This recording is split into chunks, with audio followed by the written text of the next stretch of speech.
how I can. This audio's good.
Hello, everybody. This is with Alex Zamanian and Odis Chenault.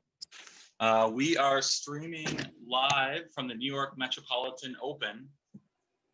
This is the main event finals. The match is going to be between Peter Wisniewski and Albert Steg. Alex is actually a Boston area Maine player who knows Albert, and Odis is a California player who knows Peter. And thank you guys for joining to do commentary. Good to be here. Thank you. So why don't we start off? Well, I mean, you guys each know these players. Why don't you just talk about how you know them and their game? I'll watch for the match to start, and I'll let you know when they're getting started. Yeah, absolutely. Yeah, I played with Albert extensively over the last 10 years. Matches, chouettes, heads-up play. And he's really, the thing about Albert is he's really improved his game tremendously over the last 10 years or so. In fact, there's a bunch of, 10 years ago, like there's a bunch of strong Boston players who were sort of eager to play Albert for tens or whatever. But yeah, nowadays I would bet on Albert against these same players. He's really put a lot of work into his game. He studied really taking a deliberate, studious approach to the game. So yeah, I'm expecting a strong play from Albert. I don't know Peter very well. I've played him online a lot, I'm sure. His username Pantera sounds very familiar to me, but I know that Odis has played with Peter a lot. So I'll let Odis talk about Peter. I play Peter. We play in Backgammon by the Bay in Berkeley. It's like once a month pre-COVID. Of course, we haven't played live or online in over a year, but Peter plays regularly in ABT events. He has a unique style, and it's effective. Like here he is in the finals. He does well, and we played a lot. He definitely works on his game. He's definitely improved a lot, I should say, and I'm not surprised to see him doing well. And I expect him to have a few surprises in store. And we'll see some cubes flying, and it should be exciting. Awesome. Yeah, Well, so I know both these guys have been playing a lot in the online, local clubs and the ABT online. Peter, I think ended up, I don't know if he won, but he did very well in the Florida club last year online. So it should be a good match. And it does look like Albert just set the match. So we're going to be joining them shortly.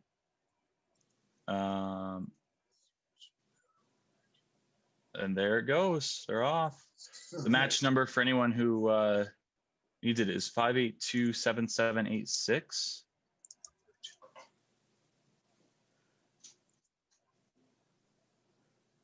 And let's see if I can get this to load.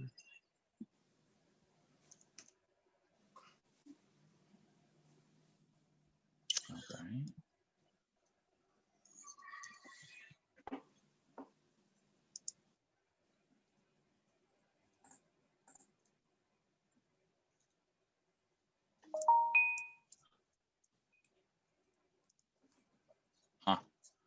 All right, I can't get it to load. So sorry everybody, I gotta do a display capture. It's taking me just 1 second here to get that working.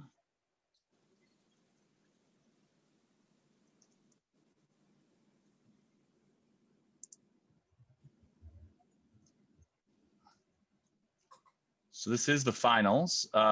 This is gonna be actually, I don't know off the top of my head. Is it a 13-point match? Are you guys watching yet? Yeah, 15-point match. 15-point match. All right. And I can get it open here in just one moment. Transition. Are you guys having any trouble with Backgammon Galaxy? It's really strange. So I'm able to see the match. How can I see the match and Albert and Alex? You won't be able to see them. No, I mean the Galaxy screen and Alex. Oh yeah, you won't be able to. I mean, you can if you situate Zoom, I see. but in general, I would say you won't be able Okay. to. So all right, looks like we're still 0-0. We've got Albert playing as white and Peter playing as blue, and I will leave you guys to it.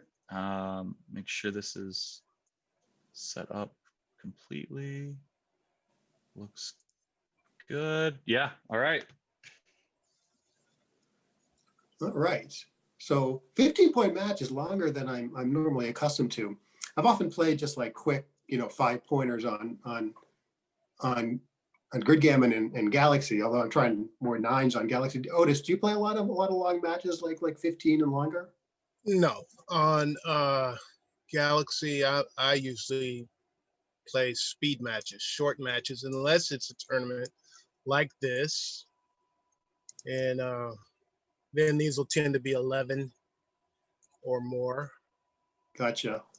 Yeah, I which find I have a great feel. I mean, playing so many like 5-point matches, I have a great feel for like the cube action in 5s and 7s.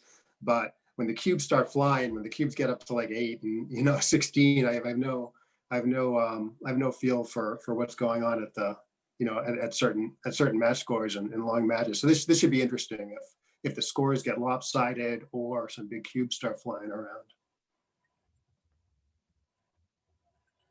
Yeah, I mean, like right now, it's a lot like a money game. Mm-hmm.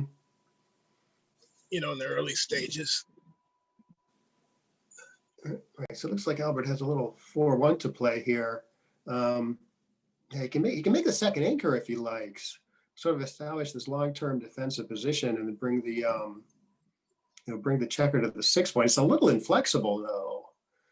So I don't know. What do you think about keeping the checker split versus making the second anchor here? Okay, I think it's too soon to make a second anchor. Yeah, Albert agrees. Keeping the checkers flexible. I mean, with the stronger board, a play like this where you're provoking contact does seem like the right idea. Great roll by Peter. Yeah, well played.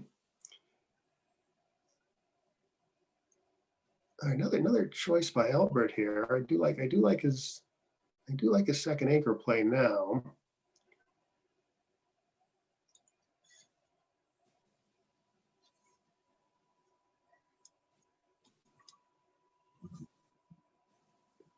And Albert may be a small favorite here. Obviously nowhere near a cube yet.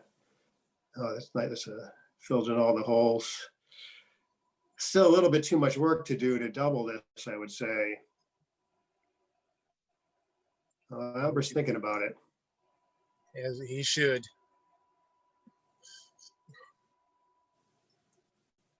Yeah, now, I mean, after he makes the 8, another dance. Seems like a good time to cube now.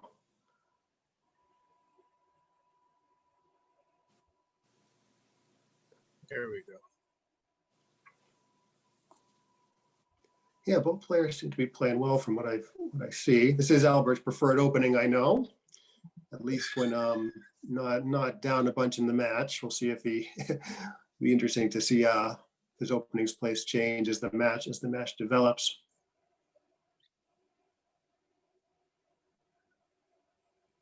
I know, like long ago, like when I first started playing back in the late 90s, more players seem to split with a 2-1, but it seems like almost all strong players nowadays slot with an opening 2-1. Have you found that to be the case as you play strong players, Otis? You mean opening roll 2-1? Yeah. I usually see a split and come down. Interesting. That might be like a regional thing because like all the Boston players like slotting with the 2-1. Yeah, well, you're gonna end up playing with the extra checker back a lot more often. Yeah, I just find it interesting when like a player from Chicago or whatever comes to Boston, and you can definitely tell like the style is a little different than from what I'm used to with the Boston players. It's like there's like a, I don't know if it's like an accent or something with their play, you know, like a Well, regional accent. Style matters a lot Absolutely. more than people think. All right, looks like Peter did get in a double here. Unfortunately, I was not paying attention, but it looks like he's got a tremendous. Peter's not going to miss positional too work. many. Peter's not going to miss too many initial doubles. Ah, gotcha. Good to know. Ooh, great retort by Albert. Now just make the 22 point. Not worry about anything on the offensive side. All right. So he's got almost a playable game here, despite the fact that he's got three checkers primed. Oh, this boy, I really want to come up with the two. Then the five is unclear here. Albert decides to play it a little risky, keep a nice position. Can't fault that. And Albert, I believe, will try to go forward here. Even though, boy, it's tough to get another checker hit. He's under a lot of pressure. I mean, things have to go good for him and bad for Peter for him to get a game out of this. Mm-hmm.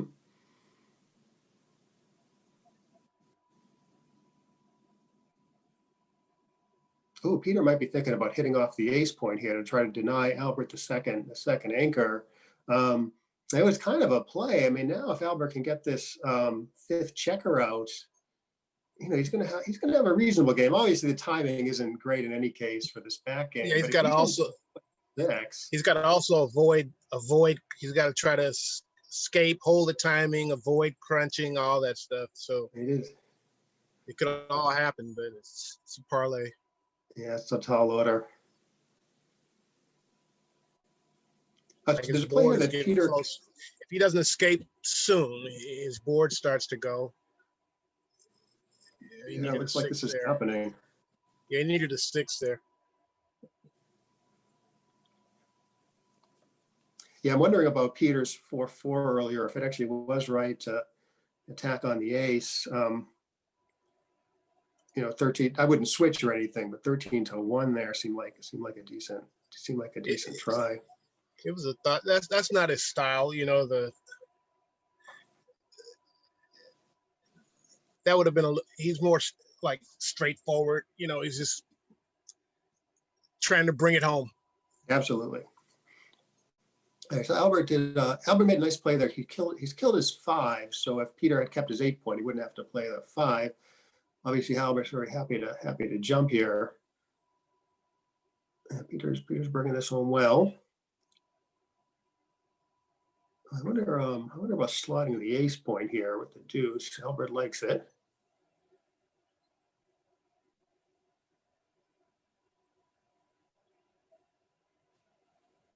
I'm not seeing anything better than.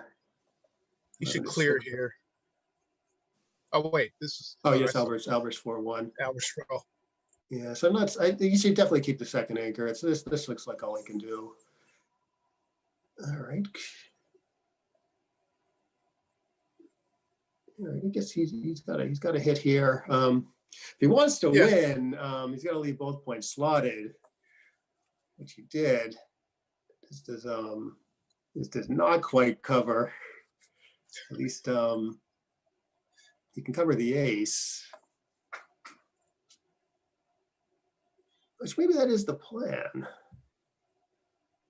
I mean, you're going to have to end up slotting this. If you can make the ace now, you're going to have to end up slotting the 6 later because you really need the 6. But I don't know about leaving it slotted and letting Peter come in with both a 6 and a 1. Yes, I would have done something like what Albert did. Now, he should be looking to slot the 6. Unfortunately, you can't do it here. This looks a little undiverse to me. There might have been something better there where like he leaves the checkers split in the outfield. Yeah. Okay, now I think Albert will find this play. He plays, he slots the 6. Ooh, no, I think you're supposed to slot the 6 and then double the dances. Although maybe you can double this anyways. Yeah, this is really close. Yeah, I mean, if this is, usually when I decide to slot this last point, I sort of cater the checker play to the cube action. Like I want to like make my checker play to get an efficient cube in. So for instance, I don't know what this is, but if this is like a strong double, then Albert played it Well, I guess correctly. If it's not, then he was supposed to I'm slot trying to. this thing and then double the dances. I think if he doubles, I think Peter passes. Okay. Just that's just my feeling, but Yeah, score shouldn't be a big deal. Albert should be like slightly conservative at the score, I would say, but yeah, probably not this conservative. I think I got disconnected. Yep. Let's see if Albert chips it here. I think he's going to double this. Ooh. Yeah, now this is a pretty huge pass now.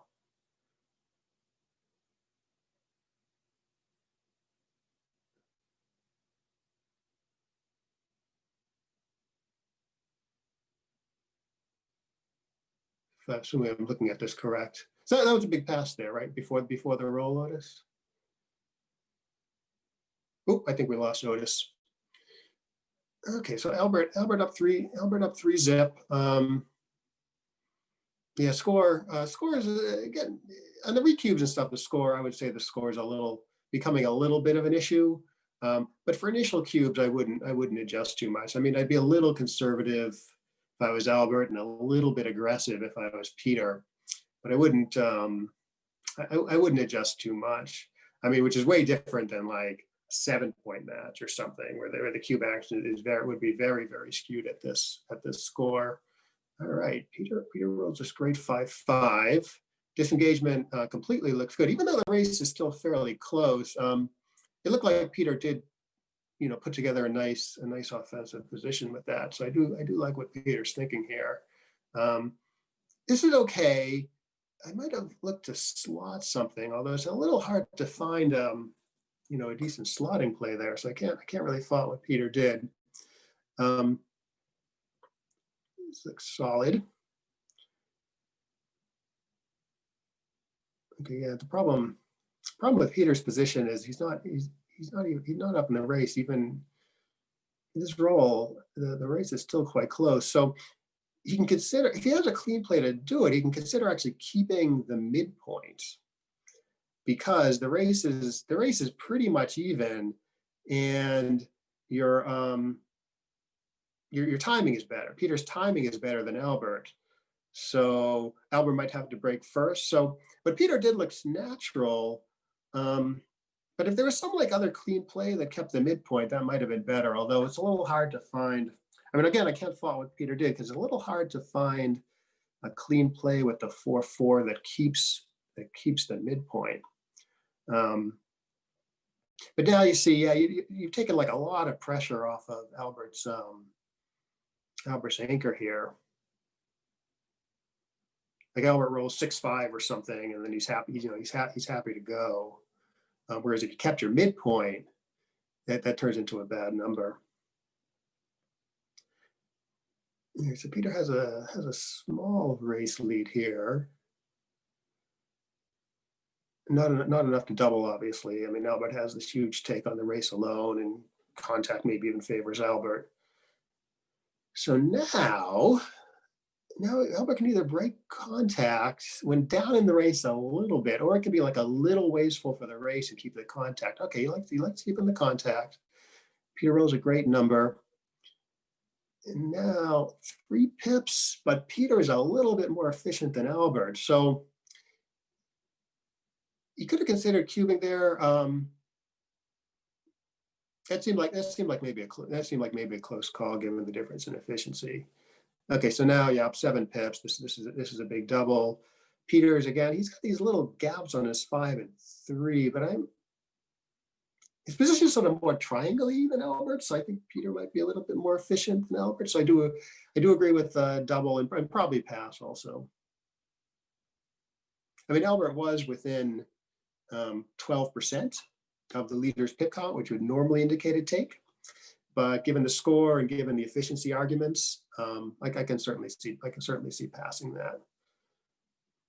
A little bit of a play decision here. I'm making the 9-point and sort of resplitting as Peter did. Looks like it does a lot. Making the 4 not bad there though with the 4-2. Hey, Alex. Oh, hey, Odis, you're back. Yay.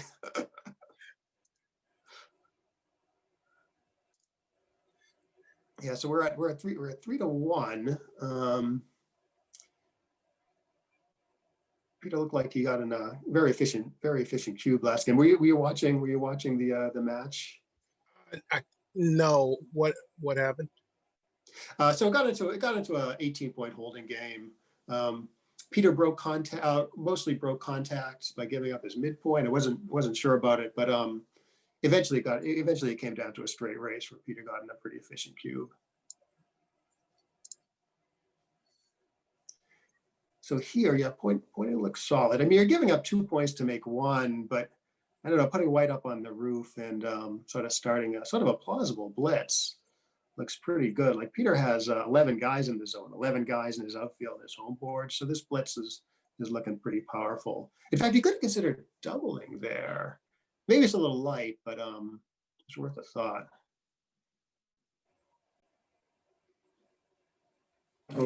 Oh, great escape by Albert here. Ooh, just missed. Let's see.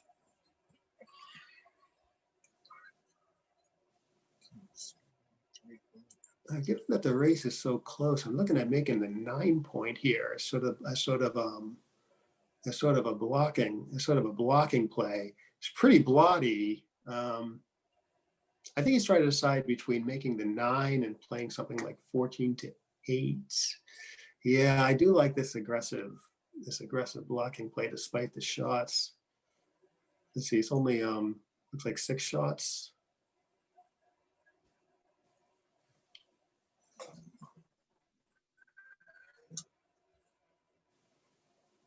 Oh. Yeah, I do like making the 11 with the 3, but then the 2's a little awkward. Yeah, this looks a little. Oh, he's getting great builders though for 3 shots. Yeah, so maybe Albert sort of saw more deeply into the position than I did with this distributional play. Ooh, make the 10 or the 5 here. What do you think about this, Odis? I think the 5 has more lasting value. Yeah. Yeah, you're probably right. One thing I'm looking at with the 10 is that the builder distribution is fantastic, right? Like maybe you can make the 5 next turn. Right, Oh. but then you got to worry about breaking it later. This is true. Or not. No, Maybe you don't have to worry about it. Yeah, it's the least of Albert's worries right now. Okay, so Albert has come in. Well, he might be playing 6 to 4 to 3 and hope that Peter doesn't double, but no, good double by Peter. You can't fool Peter. Yeah, Peter not afraid about doubling from the roof. That works on some people. Like, any play is going to give your opponent a double, so you make some hit play, right? And then you hope, okay, he's up on the roof, so he can't cube me. Peter said, "I'm doubling any roll before the roll." Yeah. I'm doubling any play. Mm-hmm.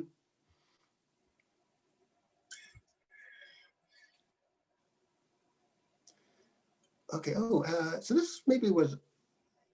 I was thinking, maybe split with the 2. When Albert rolled a 3-2, maybe you should split with the 2 rather than bring the 2 down. Although that might be a close play.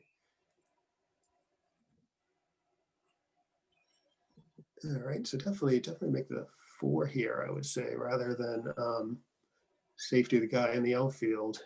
Yeah, you should. It's pretty clear. Yeah. I think you will. Well. Yep, we went with safety. I mean, it's not crazy because Albert outboards him, but it looked like the 4-point just has great. It's not as safe as it seems. Mm-hmm. Yeah, I think Roberto said stacks were the silent killer or something like that. Well, if you're gonna roll doubles every time, then stacks are okay. And we're in the finals. He got here somehow. Mm-hmm. No, he must be doing something right. Oh, this is a fantastic roll. Oh man, these cats can roll. That's why they're in the final. That's what I always say. Yep. Like, why are these guys in the finals? You watch a couple of games and you know.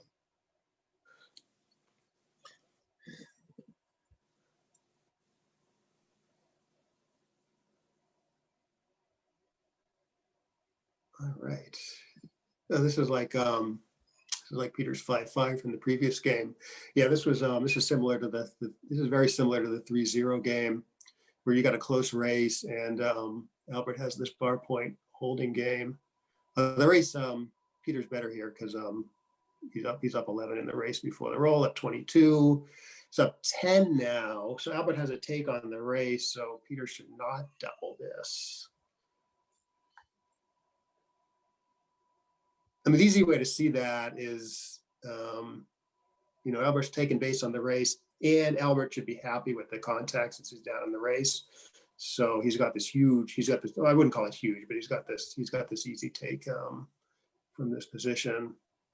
So Peter wisely holds off. All right, now the race is a little bit better. Wouldn't be crazy to double this, but I certainly can't fault not doubling.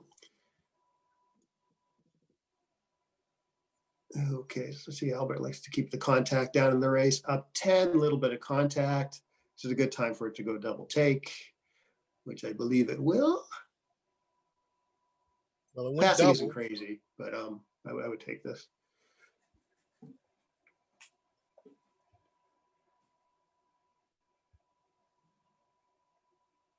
He's within, he's barely within 12% of the leader's pip count. So it would be a take on the race. And even Albert doesn't mind the contact. Plus he's like a little bit more efficient with this. There's this third checker on the deuce point that Peter has, which means it's a little, efficiency is a little compromised.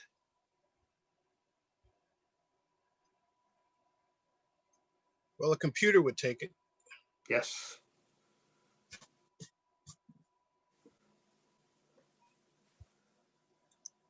I think Albert is figuring it out. Ooh, time could be a little issue this match if we keep getting 1 and 2 point games. I mean, Albert's already below 10. So I just showed the viewers that this is a take 24.5% wins for Albert, but I wanted to mention it to you guys as well. Yep, good. Seems about right. So 24.5. So Albert does slightly better in this position than he would do in a straight race with the pip counts like that. And that just goes to show like he's happy with the contact.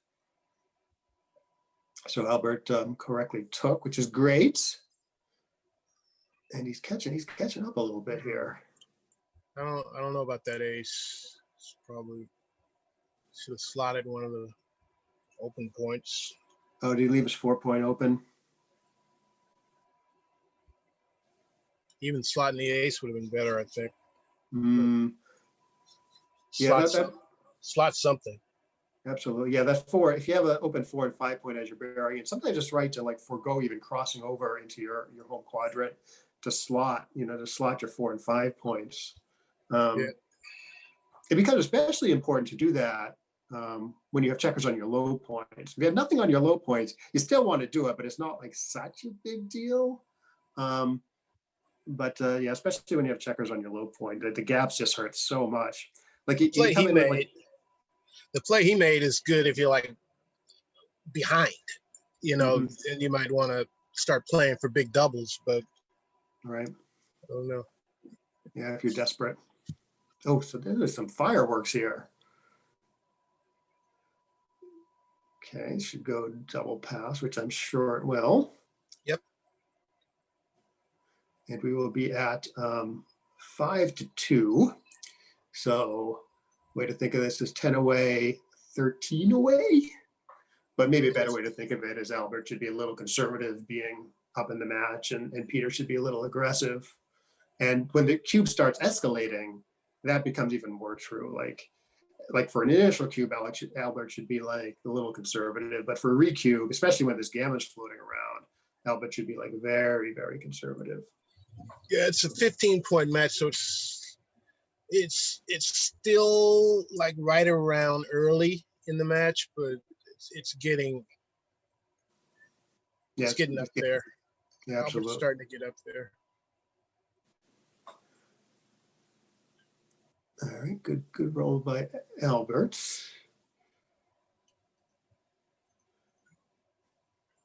A bit of a play decision here. I probably would play this a little bit more aggressively to avoid this positional stuff, that bad position stuff. The play I was thinking of is a little exposed. I was thinking of playing maybe to the 10 point with the 2-3, although it leaves Albert very, very diverse. All right, so I guess hit here rather than make the anchor. Ooh, do you give up your anchor to hit here, Otis? Yeah, pretty much you have to, but You got to do it, even though you're up board at 3-1. But I guess it's not super dangerous. I would have hit. I'm finding like when I get too like fancy, when I find like I look for excuses like not to hit, the computer like always dings me by like 0.1 or 0.2 or something. Like brute force is like the way to go in a lot of these positions when you can hit.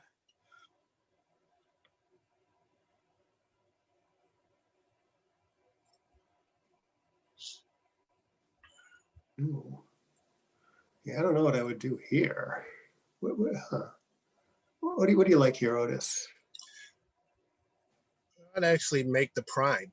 I'd run with 2 and I'd just take 2 all the way from the 21 Yeah. to the 9 with 2. Yeah, that looks like a great blocking position. So Albert made a worse blocking position, but something like a little bit more safe because it keeps his anchor. Yeah, interesting. Well, the problem is he's still back. He still needs to clear. Yep.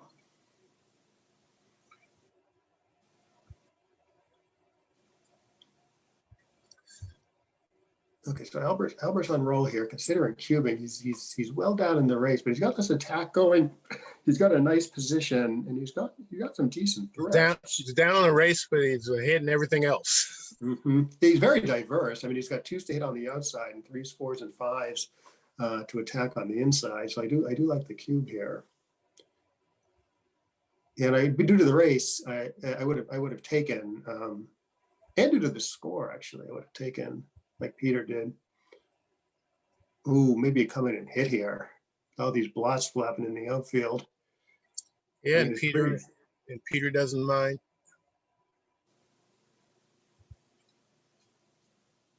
That's the kind of double it seems to have worked out, but you're not in a hurry to like double on the come with lead. Mm-hmm.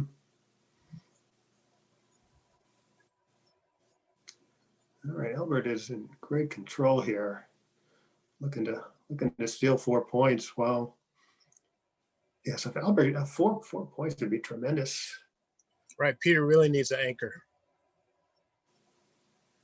And that's going to be tough. Yeah, I think Albert is going to find the switch play here, I imagine. So you switch, you hit on the 12, and playing 20 is okay, but then maybe there's this other play where you diversify. You play like 7 to 6 or something, and then you get like great builders for the 3 and the 1 points. Albert seems really aggressive. It seems like every choice he has had so far is to hit or anything else he's hitting. Yeah, he's fearless. So I'm not surprised that he chose the hit play. Right. The switch play. Ooh, I just lost my screen here. Oh, it's back. Oh, I think I know what happened. The screensaver popped on because I got my Galaxy on a different screen than the stream. Oh, it's Albert's been desperately trying to hit the guy on the 3 point. Oh, there he goes. Yeah, so this is why with that 1-1 way back, I thought maybe he should have diversified a little bit better rather than keep the 5 prime. It would have given him more options to like attack on the 3 when Peter answers with 1 checker. All right, so switch it. Where he switched? Yeah, so there was a play where you could have anchored switch. right then. But Peter could have anchored right then, though, if he didn't switch. But there's a play where you switch, you switch, you hit off the 12, and then you diversify like 7-6 see. or something. So you like do everything. Right. Yeah, so switching is definitely key there. And so actually switch here, I think, is probably the play also. He might have missed it. Yeah, with the 4-4, you can push the gap up. And that way, if the point stays open, it's not so dangerous. So you move the gap up higher. Yeah.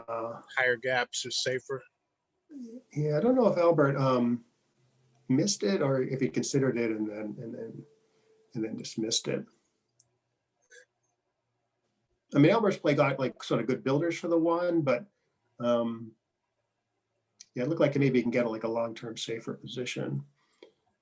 But by switching with that 4-4 a while back. All right, so looks like he's cruising home though. Right, actually I need a quick break. I will be right back. Okay. Wow, that's needed. He's got a chance to save.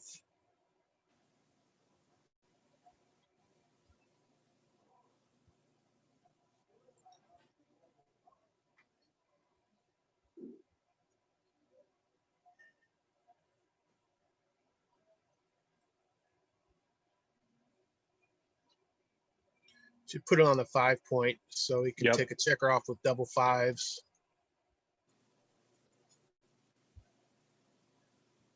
That no ace. So 9-2, very lopsided score. 6 away, 13 away. Probably going to be seeing some aggressive cubes from Peter. I don't know these match equity tables this deep, but it may be that Albert's supposed to be a little bit more timid with the cube. Just not in a hurry.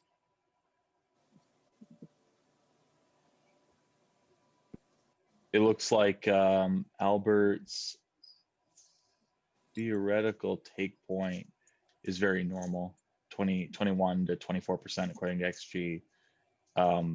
Blue's take point, actually, Peter's take point is actually 27.5% on a dead cube on the last roll position. That's the kind of take point that can really screw people up in bear-offs with lopsided scores. Is you kind of have to calculate a lot of these, because whether your opponent's 5 away or 4 away can be a good example of how it's a lot harder for them to win the match in one game if they're 5 away than it is if they're 4 away. And so that extra point in this case, it looks like, is really expensive for you from a take point perspective.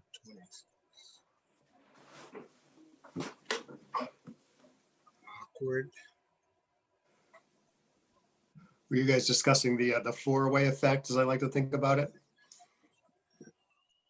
I think so, yeah. I was thinking that Peter would be taking fairly deep here, but on a dead cube, the take point's quite high. Yeah.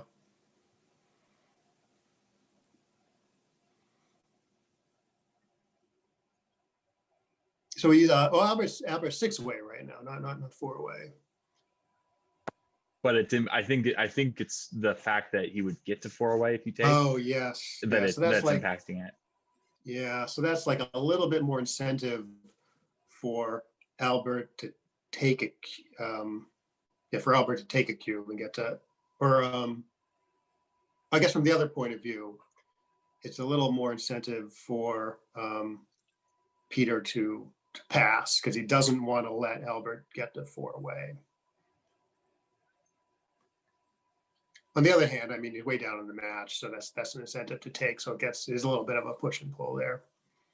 Yeah, the cube would have to be dead in order for that to start to really matter. Last roll type position. Right. You're thinking about it coming back on 4, quick. Mm-hmm. You know, I mean, you open up, when you double, you open up the possibility to 8, to like a redoubled gammon at 8 could happen. You know, so it can't happen unless you double. Yeah. If in Albert's shoes, if if Peter wins a bunch of gammons, Albert should be very reluctant to double for exactly the reason you said. He doesn't need to suck to lose 8 there. Yeah, the effect is strong, especially in shorter matches. Like if you're up 2-0 in a 5-point match, right? So you're 3 away and your opponent is 5 away. In non-gammonish positions, normally you're up in the match, you should be conservative.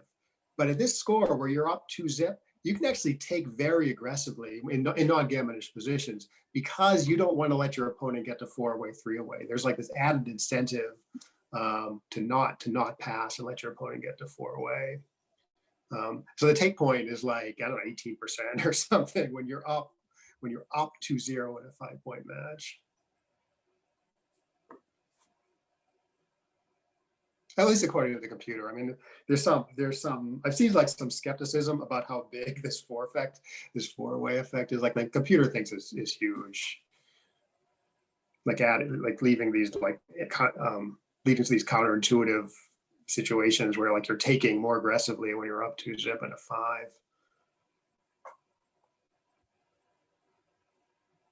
But I tend to trust the computer.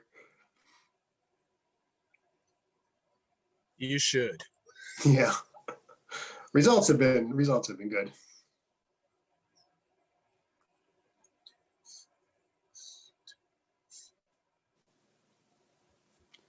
All right. So Peter is down 2-10 now. So 11 away, 5 away.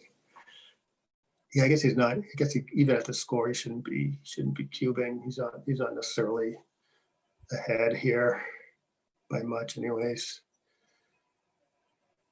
All right, so Albert's trying to so he's playing 8 with the 5, trying to decide on the 2. I might have kept those checkers a little bit more diverse, maybe 6-4 instead of 8-6 with the 2. But Albert's structure is not bad though. Okay, middle of dupe. I guess you got a hit here, as opposed to coming in on the edge. Yeah, you should hit. Yeah, I mean it does a lot. It's sending. Peter's got a check.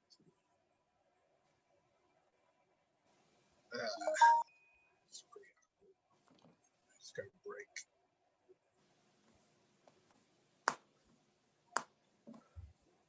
Oh yeah, this is a cracker. Yeah, he's got a break. He should try to hold on to as much prime as he can. He should break the 9. Yeah, looks right. You also get, you get great, I mean, it's better prime, plus you also get great distribution there. Yeah, I don't like this looks a little fishy. That's a little fishy.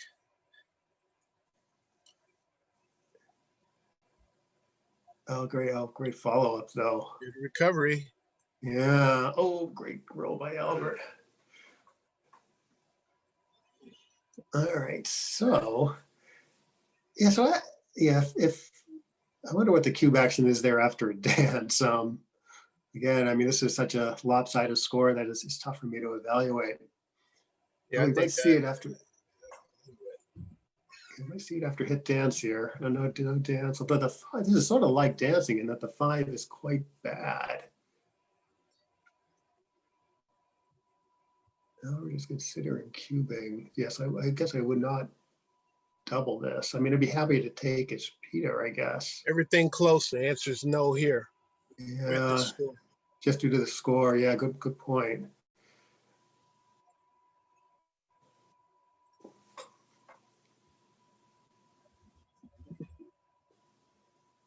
Albert agrees. So offhand, I'm hitting twice here. There's another play that just made the 3-point. Maybe that just didn't do enough.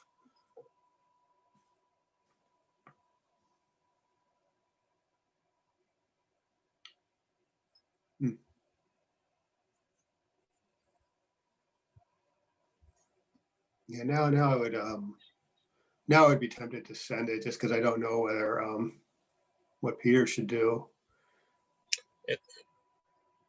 Could Peter be too? I mean, could Albert be too good? Oh yeah, maybe that's what he's thinking.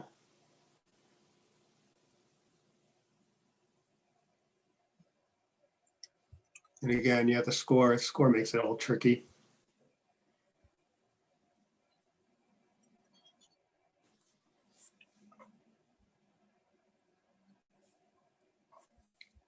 See if he pulls the trigger here.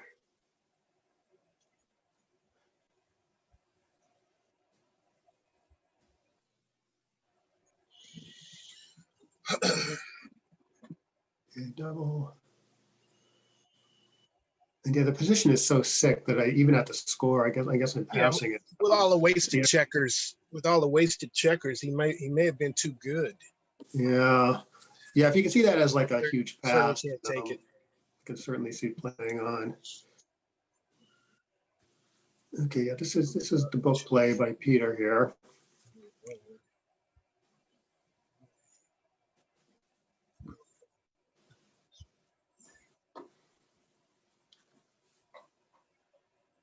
Everyone's hitting everything.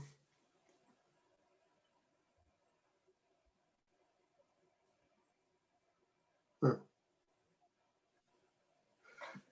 Peter's got a couple options here. He can either play bar 10, 13 to 8, or he can play bar 20 and then make the 3 points. I think he should have made the 3-point. It would be a good asset there. It's, you know, a little bit more risk maybe because you don't want to be pointed on. But yeah, the asset looked pretty strong. Okay, so now Albert is 4 away.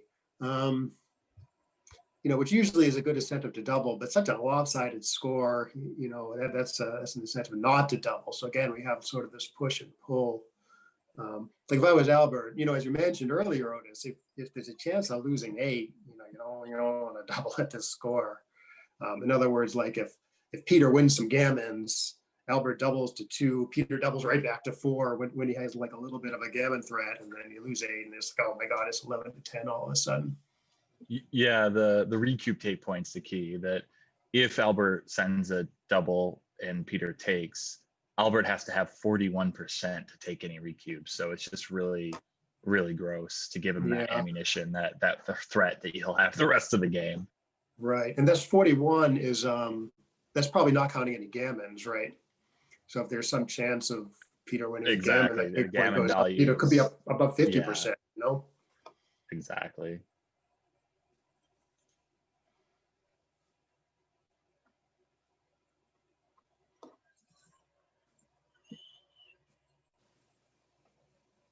But on the other hand, if it's like there's no gammons in the position, then right, a little unclear if Albert should be a little aggressive or a little conservative. But I would assume he should be a little conservative given such a lopsided score. Say if it's like a straight race, partly because of the reason you mentioned, because of the recube is so powerful, the recube to 4.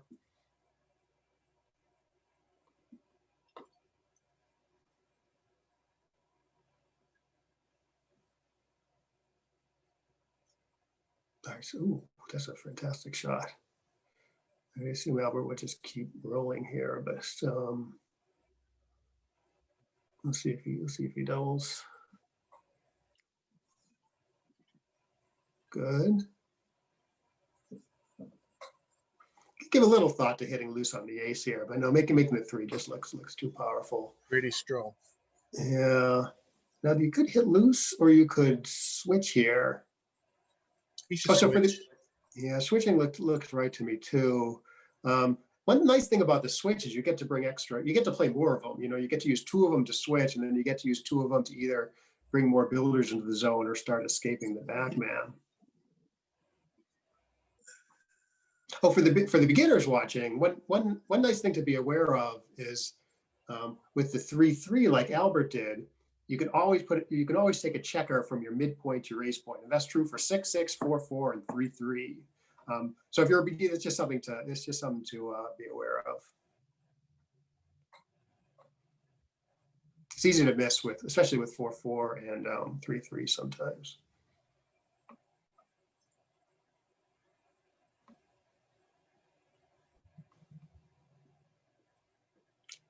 And okay, so you can either looks like you can bear checker off, or you can get a slightly safer position by sort of stripping the top points. Actually, safest might be to actually clear the 6, although. Well, he's not too worried about Peter's board yet. Yeah. So yeah, and the gammon is, I mean, Gammon's big. Yeah, it must be like in the 80s. It must be like 90% or something when two guys are closed out. Oh, we left a shot. 4 from Peter. There it is. Wow, great, great. Gets the cover also.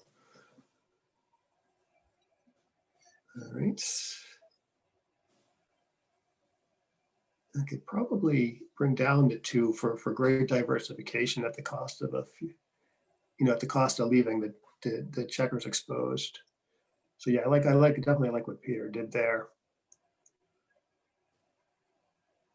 All right, so you make the 8-point here. Probably 2 down again. Yeah, well, I like making the 8 with the 5. Oh, I see. So you bring the 3 down, you get an extra builder for the 4. Yeah, I mean, another idea, you can move one of the backmen with a 3 also for a little bit more connectivity, diversification. This looks a little funny. It looked like there was sort of more diverse plays for similar risk. Yeah, now he can't hit with the 6. Yeah, it looks like decent places to put the outfield checkers. Doesn't look like anything I would cube, but again, it's a little unclear due to the score.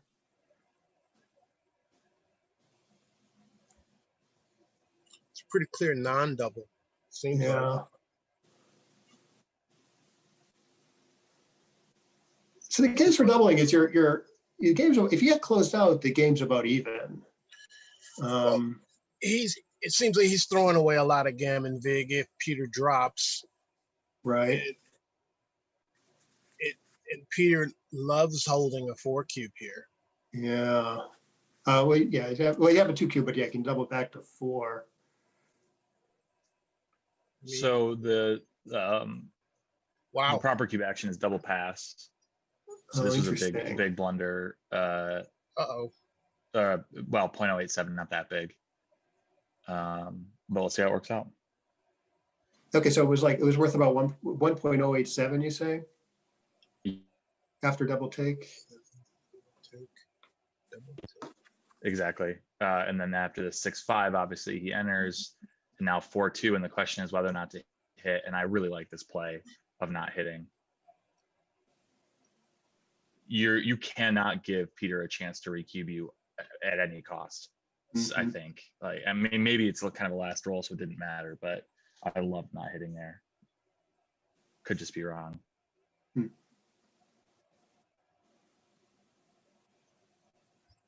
This is not bad. It's gonna need a miracle.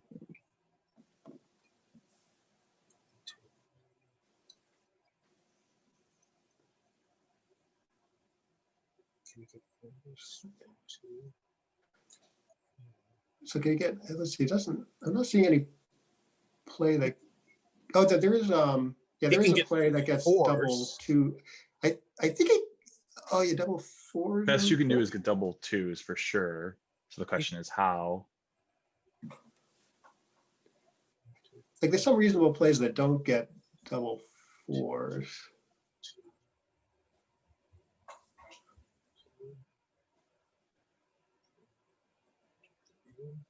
So you can't. I see. So if you play 18 to 7, you get double 2s, 3s, 5s, and 6s. Is that right? Yeah, I agree. To 7. You either have to give up on double 2s or double 4s, it seems. Yeah, it looks like it, because let's see, if you put a checker on the 4-point with 10 to 4, yeah, you're not getting double 2s anymore.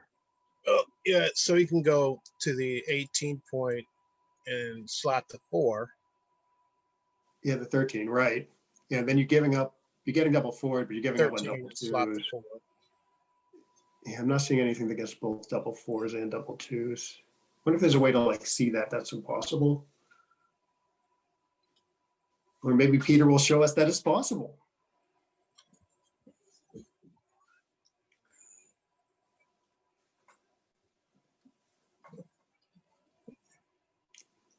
The way that I determine that it's impossible is, one, I know that, I know we need 4 pips to get in. So the best we can ever do is double 2. So I find a way to make double 2 work.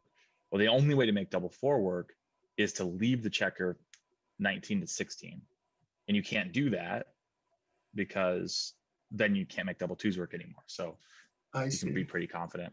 And But there we go. it looks like it's over. All right. right. Yeah, good, And good, that's good match. backgammon.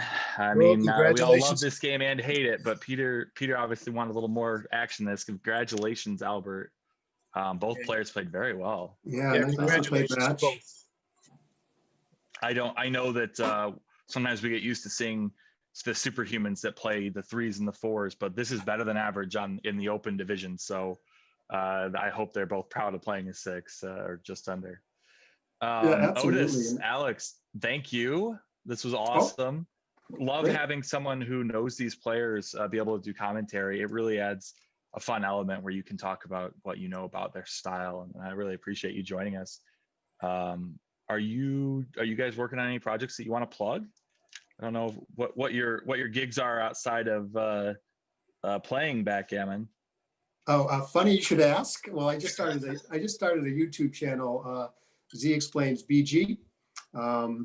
But there's only one. I haven't had a lot of time to work on it, so there's just one sort of introductory video up on it. But stay tuned. I hope to get some little time and make more in the future. Well, I'm still Awesome. Yeah, Otis, did you been want to? working on it for a long time.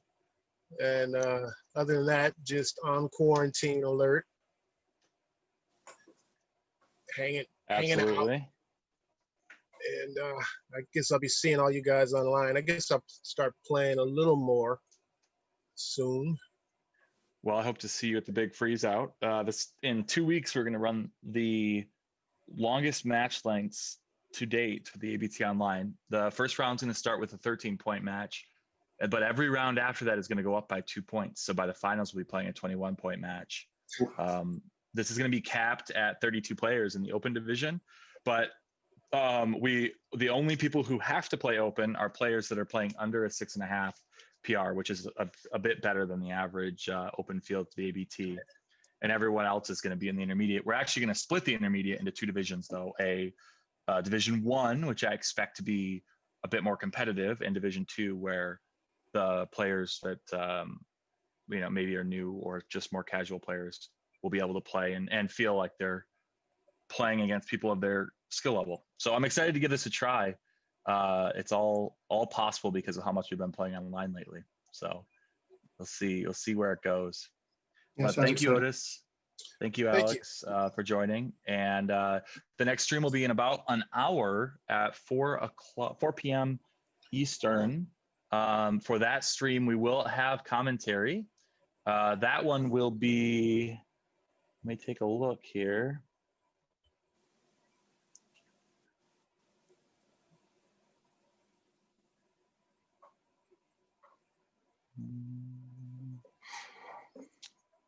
Commentary on that match, we will have Joe Russell and Roberto Litzenberger. That's going to be an awesome match. So it's Victor Ashkenazi versus STEAMSAX in the finals of the Super Jackpot. Commentary by Joe Russell Cream and puffs. Roberto Litzenberger. Like, these are like, we just pulled in the who's who of backgammon. So definitely don't miss it in an hour. 1 p.m. Pacific, 4 p.m. Eastern. And we'll see everyone there. All right, later, Alex.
Thanks. All right. Welcome back, everyone. This is Ben Friesen with Rory Pascar, Joe Russell, and Roberto Litzenberger. Getting ready for the Super Jackpot Finals between Victor Ashkenazi and STEAMSAX. Welcome, everyone. Absolutely. Thank you so much, Ben.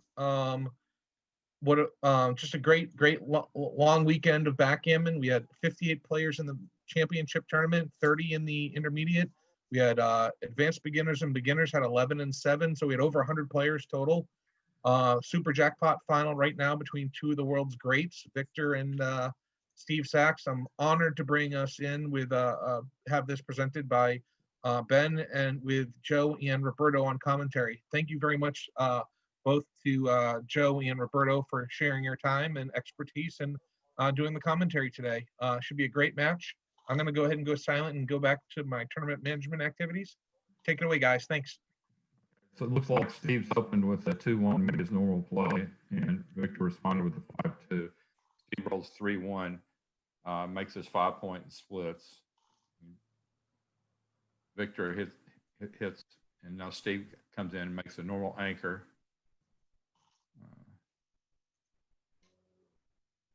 You there, Roberto? Yeah. Okay. I think 2 down here. That's reasonable as well. I would have played 2 down.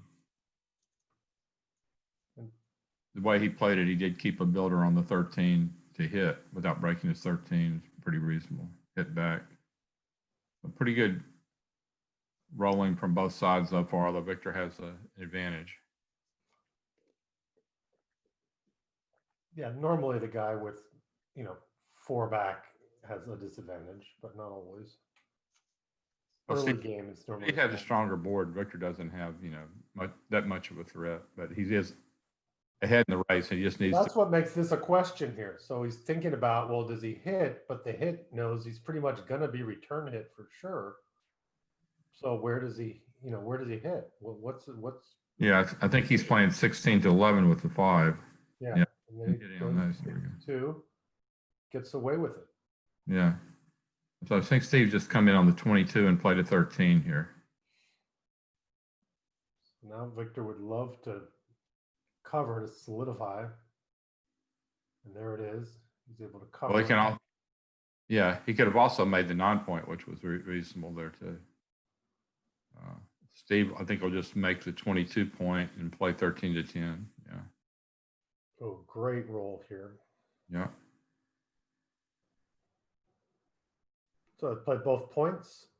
Yeah, I Start think flying. both points. That looks right. What else? I don't think there's any other real option. He's looking at it, but you hate to leave shots, but both points is a monster roll.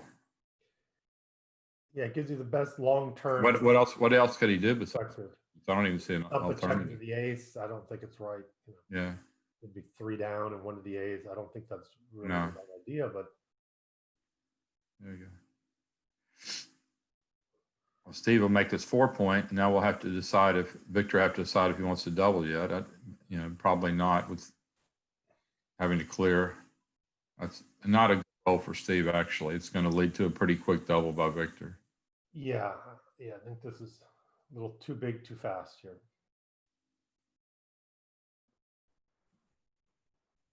Well, I think Victor looks like he's sticking to the classic rule of thumb of not wanting to double this.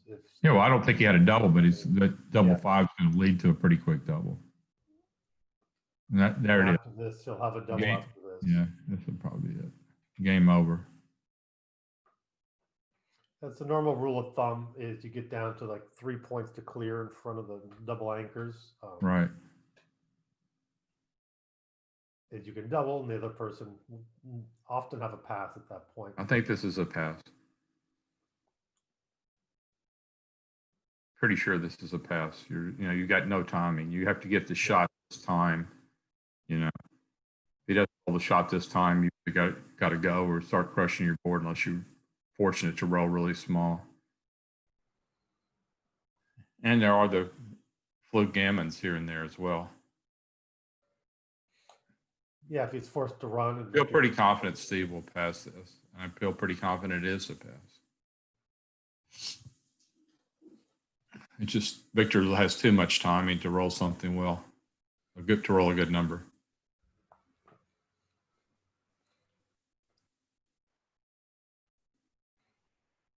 Yeah, looks correct. I mean, but basically, even if Victor left a shot, Steve only had 20 hitters. He didn't have his board made yet. He didn't have much timing. If he missed, he was in trouble. A lot of things working against that being a take.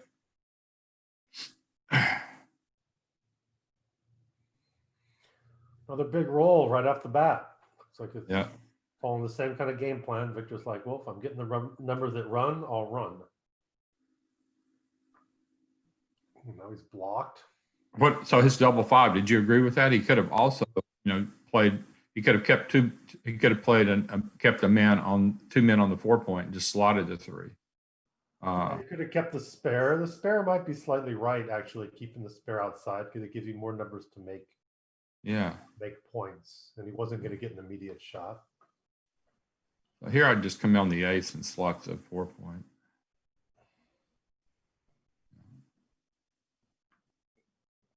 So it looks like he's going to make the bar point here. Yep. Yeah, Steve in need of a 5. He didn't get it, but he can move up to the 20 and make his 4 points. Not a terrible roll.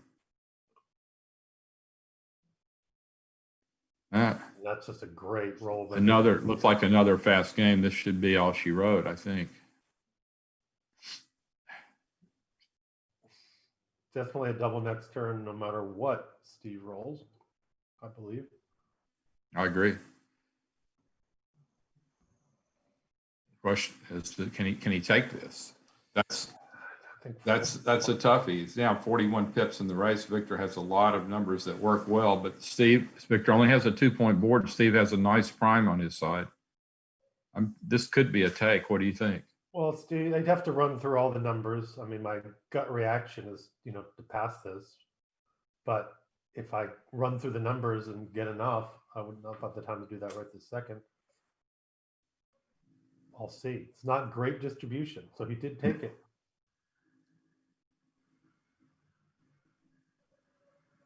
So I think this is a 6 to. I'm going to play 6 to 3 here. Yeah, 6 to 3, 8 to 7 is what I would do. Looks like gives you a little more flexibility with some odd numbers there to go. Yeah, pretty sure that's what he has to do. I don't. He can play 9 to 6 and 8 to 7, but then he's got more inflexibility. I think he's just looking for a number to drive that guy off the ace point on him or something like that. Yeah. Yeah, this gives him numbers that otherwise would not have played well.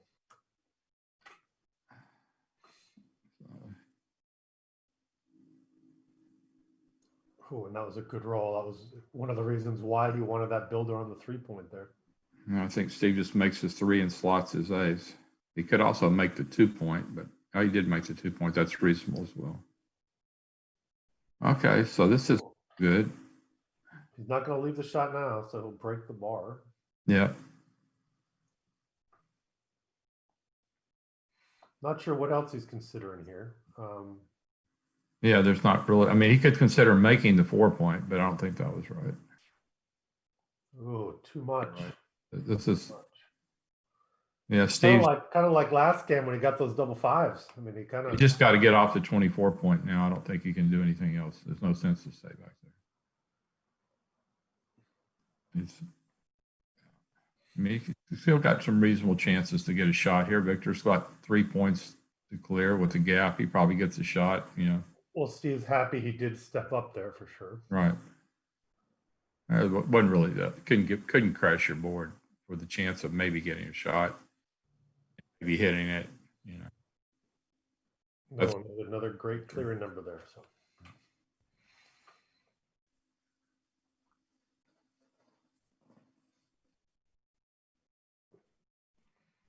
Only 6-2 this roll.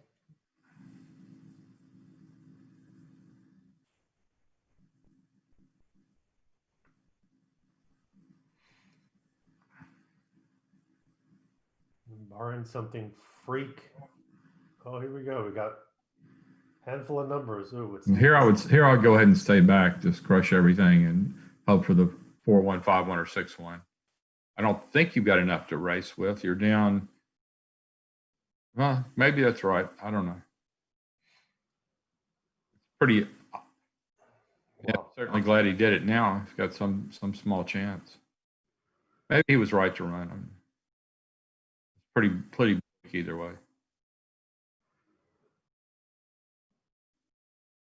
Steve's gonna be upset. He got all those big racing numbers now when it wasn't not quite enough. It's possible though. Still a possibility. Amazing. No. He was clearly right to run, it looks like. And that became, got down to the last roll or so, and he Well, it still was a pretty long parlay. He needed 5 checkers off before he double and an ace.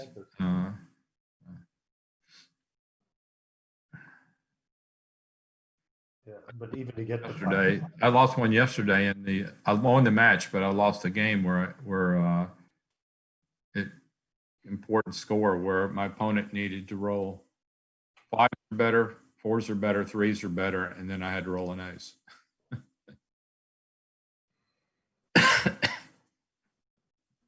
Victor's dice are on fire. When you play as well as Victor does and you roll like this, that's a very tough combination. Yeah, Steve had gotten You do with this. pointed on him with 3-1 to come back with double 4s. It's just What do you do? How do you play this? I'd probably just go to the 9. Wheel all the way around. Yeah, it looks right. Oh, great shot return. Great return for Steve. He's going to hit Victor on the 9 point, and I think he'll split his backman. Yeah, well, he hit split with backman. Yes, Made the 9. unstoppable. These guys are good. Not only are they good, they're rolling good.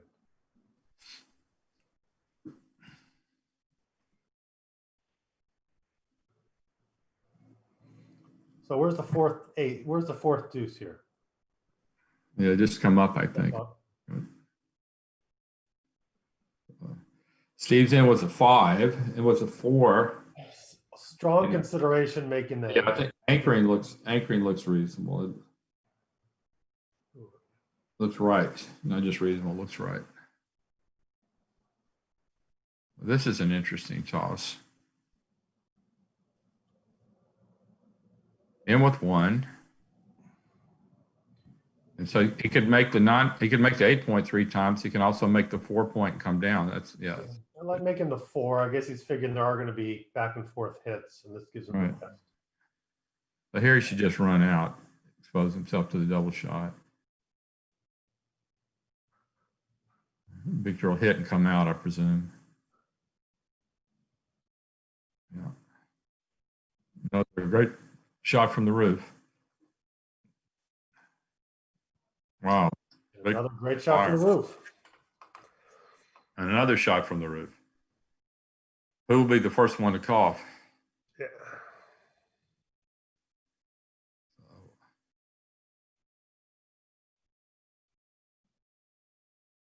So now what? He can make the 18 point, which looks pretty reasonable. It might hit. I think I'd make the 18 point. He could hit and come down. That's also reasonable, but it's Oh, still with 4, yeah, with 4 hard to do. tens there on the 20 though, there's not a lot of development there. You have to. yeah, I think just like the 18 point. No, he hit and came out. That might be right. I was looking at the. Ooh, and he makes it from long distance, midpoint to the Yeah. 2 point.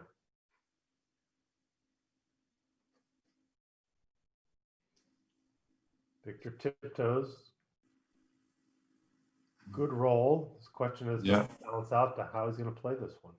I think he's going to bounce out to the 14 and play 9 to 5. Make the 14? No. He didn't. Okay.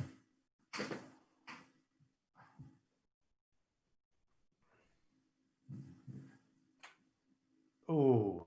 Shot. The question was if he had enough to move forward on that one play on that double 4s. I think that's something we can look at after. Yeah. It's kind of a key It decision. was certainly a reasonable play. That's one of the, that's a play that I considered, but I think I would have just gone to the 14, but we'll look at it later. Well, it is the game plan. It certainly wasn't a bad play. You're not going to get a bad play from Steve too often. It is a game plan he's been playing for most of this game, making his board and kind of hitting back. This is a bad roll for Victor. Give Steve some chance. Steve can make a 5 point board now. Give Steve some chance for containment. That's a good roll. It's all about timing. This is a That's a great shot. Don't, so I think he just moves up with 2. He just goes to the 12. He's not going to engage with 6, and so he can Yeah. go to 2 and then Maybe just drop the other, put 1 on the ace. He can either play 4 to 3 and 3 to, 4 and 4 to 3 and 2 to 1, I think. Yeah. Or he can go 4 to 3 with 2 like that. Yeah. Yeah. Another good shot for Steve. When do you see that? Both people get double ones and make their. Yeah, this looks like a pretty clear take with Victor having the blots in his board, Steve having a pretty good. Not anymore. Wow. I mean, Steve's timing was a little fraught with danger, but Well, it was a take with just one of the anchors, so you had enough time with one of them, and to take. So I think the take was very reasonable there. yeah, so do I.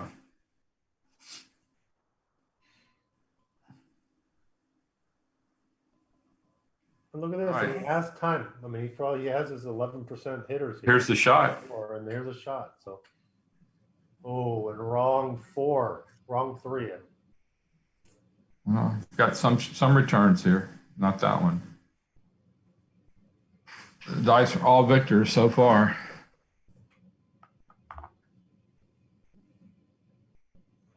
And he doesn't want to get plug gammoned here. Oh no. Yeah, I think that's the right play. Gives him double 5 in case Victor were to roll something great. Here I think just, yeah. Picks up on double 3. Nope. There you go. Gammon saved. So 10 away, 10 away, 15 away.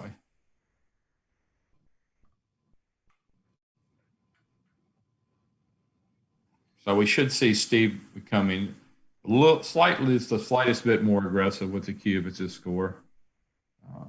Yeah, that should be around 71%, 29% or something like that.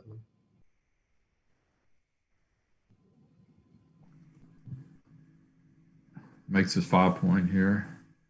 Another great shot from Victor. His 4th one's the question. I think he'll make his 5-point. I guess they'll just bring another man down.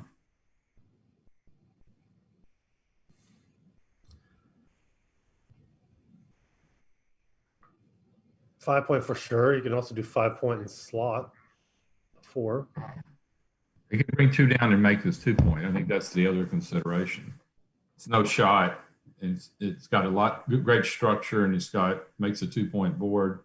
So maybe that is what he's looking at. He might be looking at 13 to 9 twice and 6 to 2 twice. The other option I see is if he makes his 5-point, he wants to play 13 to 9, duplicating the 2s to hit on the 21. Well, it strips them though. He could strips the mid. I mean, another play. Yeah, this is the play that I would make. Yeah. Solidify, being ahead in the race, leaving no extra shots. Victor pops on out as standard, and nice return there for Steve. Classic kitten cover. What do you do here? Do you keep popping out? Yeah. Yeah, pop out. Steve, I don't think Steve's quite at a cube yet. He wants to be aggressive at this score. Okay. That's 3-point board with good distribution, and Great shot. happy he cubed down. Yeah, absolutely. And could well have been right initially as well. This is another good shot for Victor. I think I just come in, make the 7-point and up. Yeah. Yeah.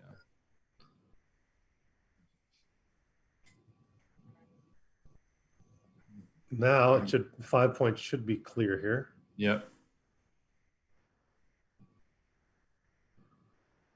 Although I'm sure Victor's looking at something else, it seems like, because I would have just automatically made the 5, but he's exploring some other possibilities. I don't think he can do anything else there.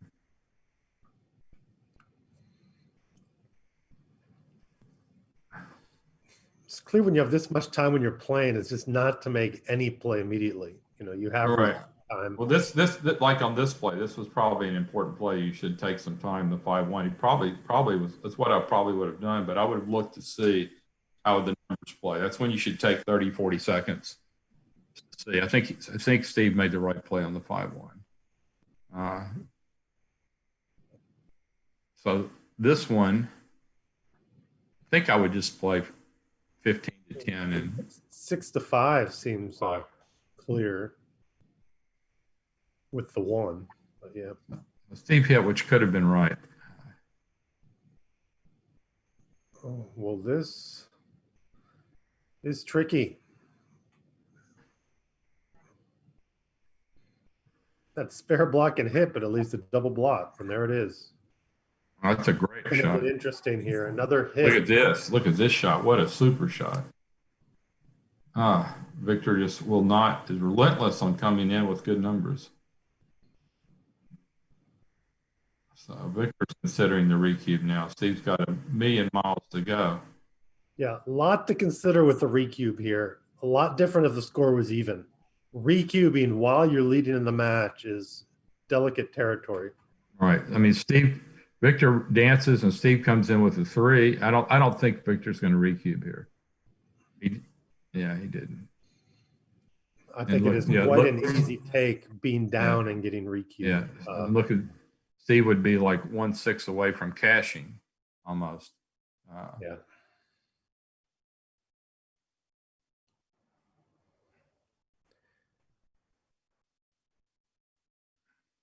Steve desperate for a 6 and he got it. Yeah, so if Victor had cubed and he danced here, that would have been the end. Steve would have sent it back to 8. Would have been tough for Victor. Victor made a wise decision to hold on to the cube there. So this is tough. Even under normal scores, if the cube was in the middle here, even this would not be a cube for Steve at all.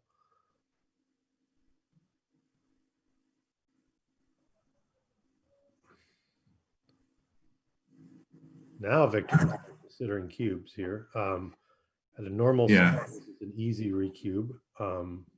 Yeah, here I would recube. If I were Victor, I would recube here. This is.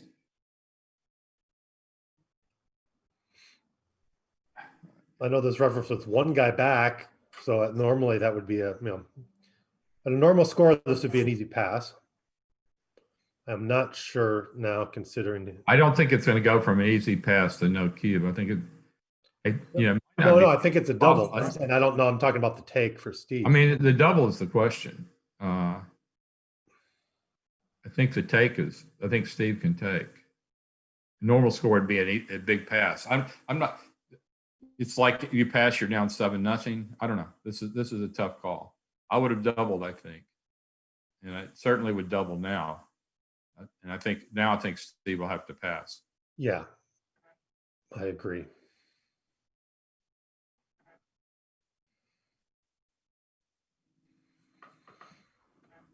And here it comes. So the question, what interesting thing would be on the last roll when Victor was on the bar, did he have a double and did Steve have a take then? And I'm thinking that Victor did have a double and Steve had a take, but we'll see. Well, the way those events went, you'd think so, because there had to have been probably a window there. And it went right to double pass. But it could be seen to wanting the lower volatility now and not really wanting to throw 4s and 4 cubes out there. Well, Steve's going to have to start battling back with the dice. Victor's just on fire. This is going to be a quick match. Victor is on fire.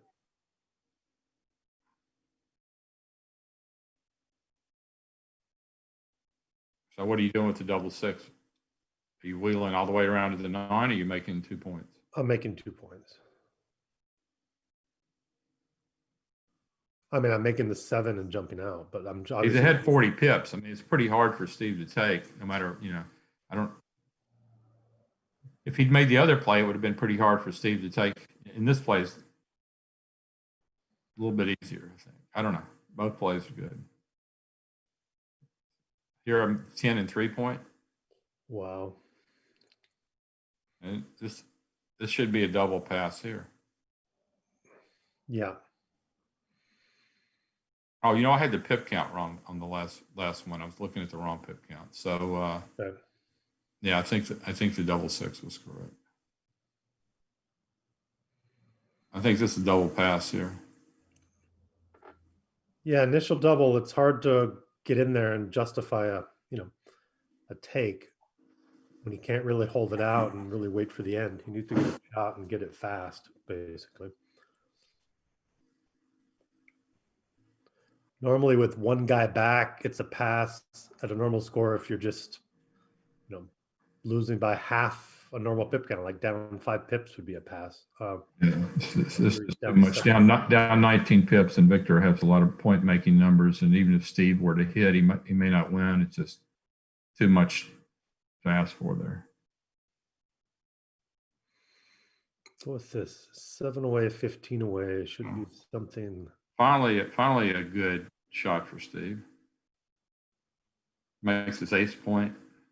Should be something like 84. Steve just makes his ace point and plays, those two men down. Yeah. And Victor comes in, hits again. Steve will whack on the 7 point. Victor makes a 20, right? Yeah, very solid. This is kind of what happens with these big attack numbers. One person gets the advanced anchor. Steve has a checkered dump. So the attack game plan, the blitz game Steve's plan is gonna out the split. window. Steve should split and hit here, I think. I think you just played 20 and 10, I believe. I wouldn't like make the 4 point here. Yeah, that looks right. So where's he hitting? Probably on the Victor should hit again. And now the problem is Steve has to break his midpoint to hit, but does he have much option? I mean, I don't really think he has anything any better. So he should just break. blitz is back on the, back on the table as a new menu item here. The menu item's back. That's what he'd like with that ace point made. That's pretty much He's looking for Victor to roll, one bad number here, like 4-number dance. I would have hit there. Let's pretty sure that was wrong. Not wrong by much though. It was pretty. You don't want to break your midpoint,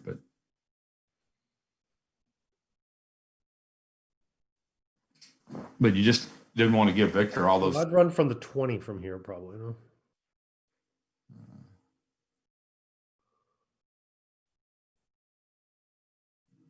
Yeah, maybe just.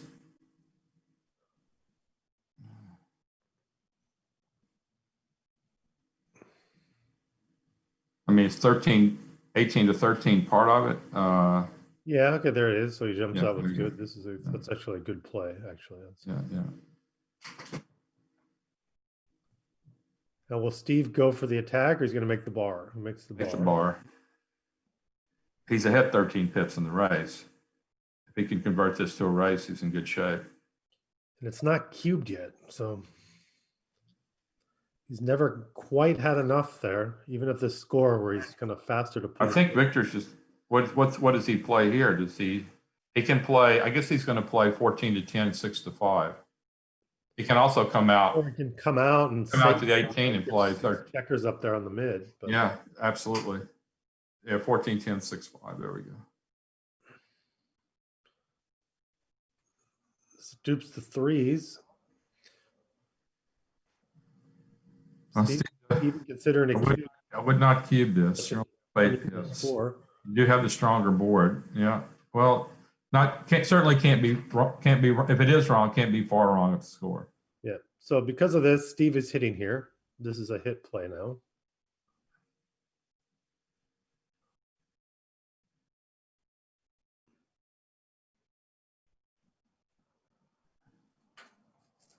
Not a lot of choices here for Victor. Although he did opt for the stack to, a little bit of duplication in there. Probably could get a 3 here.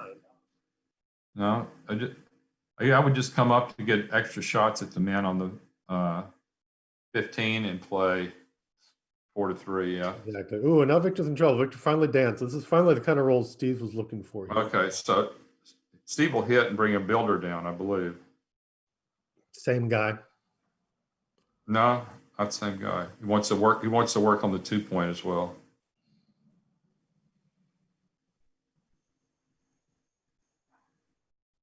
mean, it could have been right, but this is the play I would have made as well. I want maximum coverage on both points. Well, this is always Steve's game plan here, the blitz here. What's going on? Victor's lagging or something. There we go. All right, so hit. Bring as many in the zone as you can. So Yeah. one guy's going to jump out from the back. Victor hits back. Steve hits back. Victor dances. Steve covers. All right, so Steve's got a chance to get in it. This is an interesting one with a 5-1.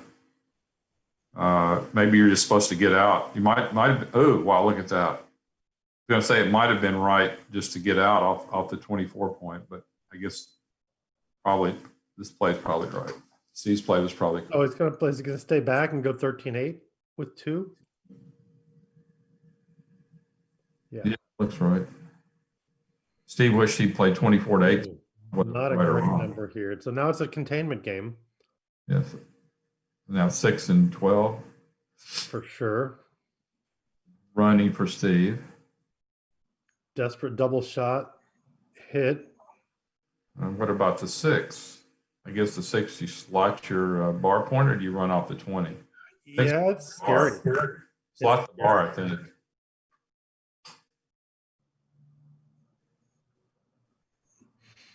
I'd go for whatever with more returns. I mean, less returns, but when you give up that anchor, you're inviting yourself for even more G's. If he does hit back and go Steve way, but might be right to hit and jump out from the back. I think I would slot the bar just because you should play in these type of situations where you should play for your opponent to roll poorly and what's best for you. And this was best if he rolled poorly. Because he's so heavy stacked, he might have to make the 4 there. Yeah. Normally he might making the prime backwards here, but all those spares on his prime, he has to make the forward points now because he had the spares there. Wow. Victor just printing numbers one after another. That should be the game. So Victor now thinking, well, I'm up 8-0, but you got to. Well, what's his take point there? I mean, it's a fast pass. But what is the take point? I don't even know. 5 away, 15 away now. Steve is yet to get on the board. Yeah, so this is over 90% here for Victor at the start of this game. Victor is just like mercilessly crucifying him with the dice so far. Not that he's not playing it exceptionally well as usual.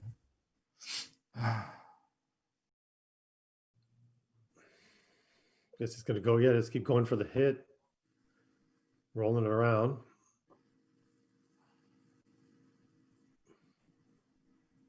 Probably will not see a cube anytime. Yeah, I don't think so. I mean, most scores you would see a cube there. A lot of scores, but not at this one. Like that nice bold play, just kind of leaving it there for the prime. Very nice, aggressive. Yeah. Calls for a bold situation for Victor. Good play. He's going to have to hit, and Victor's going to have another decision. He can also bring 2 down, duplicating the 5s. That could be right as well. I would go for the hit. I would just, yeah. Double hit. Yeah. There we go. So out and make the ace point, I guess. It creates the Grand Canyon, and you got 2 men stuck back there, but. Yeah, 2 checkers away from the edge of that 4 prime. It's going to enter an interesting kind of dance type game. I don't see anything better than that. Yeah. We definitely doesn't want more guys stuck back there, so this is good. So hit and come down, hit with 2 and come down with the 3. Yeah. Point and hit again. Just keep it going. And again, Victor rolls the crushing double 5. Steve just cannot get a break here. Well, that was a good little non-break, but good number there to anchor. evens this up a little bit, kind of as much as he could.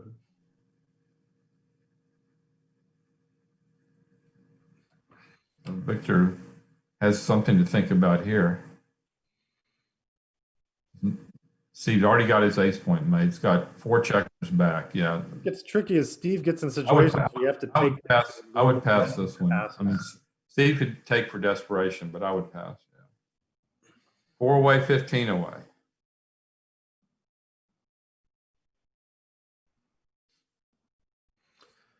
More desperation. Lots of plays that are, normal passes become big takes at a lot of these scores now because Right. it's just. But that one looked just too hopeless. Already 4 men behind a prime, could be a 5 prime on the next shake. Yeah. You already have your ace point made. It just looks like, probably one of the positions where you get gammoned almost as much as you win.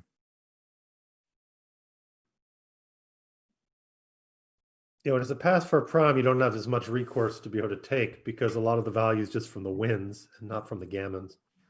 With blitzes, you can tend to be able to take more when you're down because a lot of the value is based on the gammon value of the aggressor, Right. and they're not taking full advantage of those. Right. Yeah. Not a huge difference between Victor being ahead 12-0 and 14-0. Good point.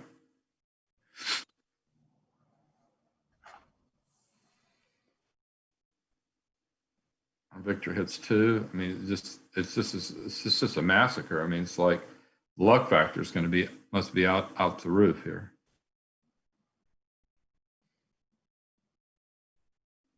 Steve's just like every game he's like scrambling to live. Okay, so finally a good shot comes in, makes his 5 point, and I guess brings the man down from the mid. It's a good shot, and he's still kind of awkward.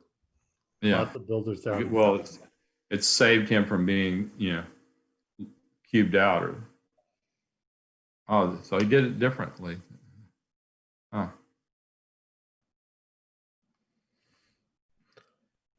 Yeah, he wanted to develop that stack. Yeah. I just make his 2 point. And another monster shake. Hits, makes the 3 point. It looks like this game's almost over. Here, Victor could cube again. Thinks it's too good, and it probably is. Yeah. So it's going to continue playing on. Makes the prime.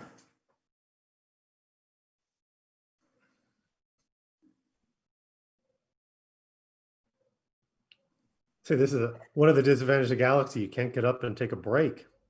You're right. I'd take a break anyway. Steve has so much time. I love the back and go get some water. I love Galaxy for this display and format. Mark does a great job with it. And, it's been a real addition to the backgammon community having Galaxy. Look at this shake. There we go. But It's a good shake. I do wish that they had a way that you could pause it.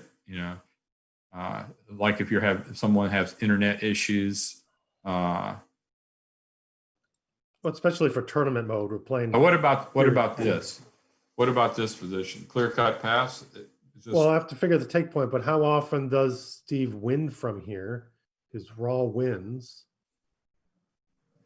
And what would be your estimation there? 15%? I don't know. I think it's a pass. Something in that neighborhood. Plus, there has to be I still. think he was correct to pass, but it was like, probably wasn't that far off. Could have been. Might have been. I don't know. It's not a very 1, good. 2, 3, 4. Steve didn't have a made position yet. He had good structure, but he didn't have a made position. It might have been different. He had a made position. A prime,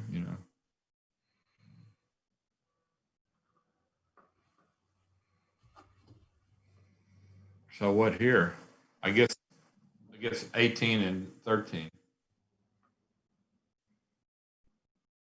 just doesn't have a good 4. It's a problem.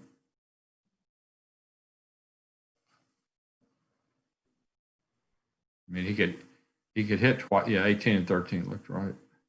Again, Victor just like rolling dynamite, shake after shake.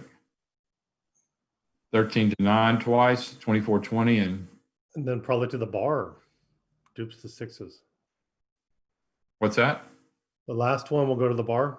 Yeah, 22-18.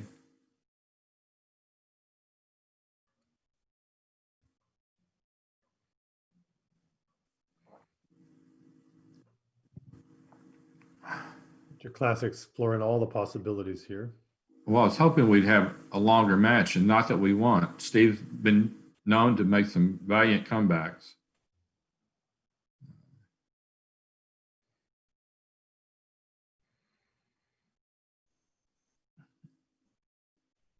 What does he do here? Just kind of safety and dump to the 4, or step up? Probably It's step like up. such, yeah, I mean, he's behind in the race. I think this is right. I think this is better. This is what I would have done. You got to fight for something, you know. You were behind in the race. If you'd been ahead in the race, I would like the other play, but you were behind in the race. Here, I think he just, after the play, he's, yeah, I think, again, this is the same thing I would do. Victor double hits. Steve needs a good shot. That's a good shot. Victor comes in and hits again. Where is he hitting? There, yeah. Yeah, he hit. That builder right there is perfect for slapping him right off away from the edge for the primes. And another great shot for Victor. Gets the hit again and make the 4-point.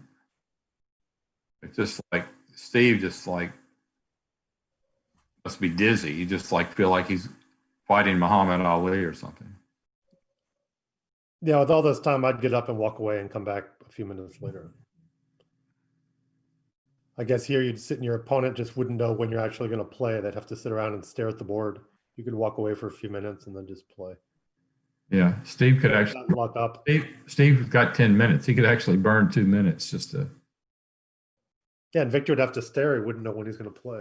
I guess Victor could walk away too because he has 7 minutes. So he wouldn't care too much. Victor's kind of a speed player master here, so he doesn't. He could play this whole thing out with under a minute on this clock. Especially now, the cube decisions are not really going to be hard going forward. Generally, Right. Once it gets to this score.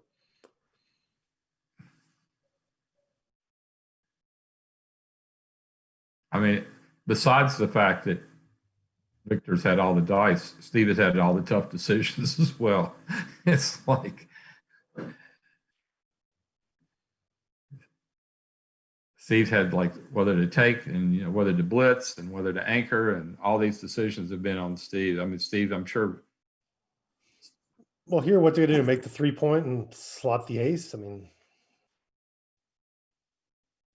Yeah, I suppose so. I don't think I want to make my ace point. So yeah, that's exactly kind of the roles you don't want when you're behind a prime with 4 guys and right. with dubious timing. Well, Yeah. not dubious, just bad timing already. Yeah. Bad already. I don't even know what the consideration is here. That, okay, I guess that's reasonable, but I wouldn't have done that. Yeah, I think I mean, that's what I would have made the 3. And This is more like the gammon save play. And at the score, I would be more concerned with keeping my winning chances open. yeah, so Victor's just playing on again. He's just going to very small window for him. Well, look at here. Here's a crack in the dike. Yeah, so he'll split in the back, make the anchor, and play Yeah. up in the back 1. Yeah. Or he could not make the anchor and play up 2. But we'll see He'll what just- he does. I think he'll just play 9-8, 9-7, 21-20.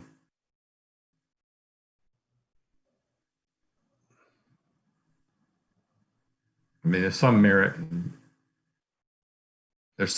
making the 3-point, but then you still have an extra one to play. So, yeah.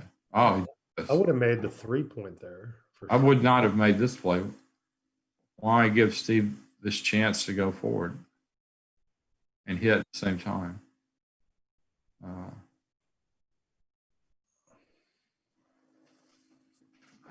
It pays. I don't like the switch before, but It paid off for Victor.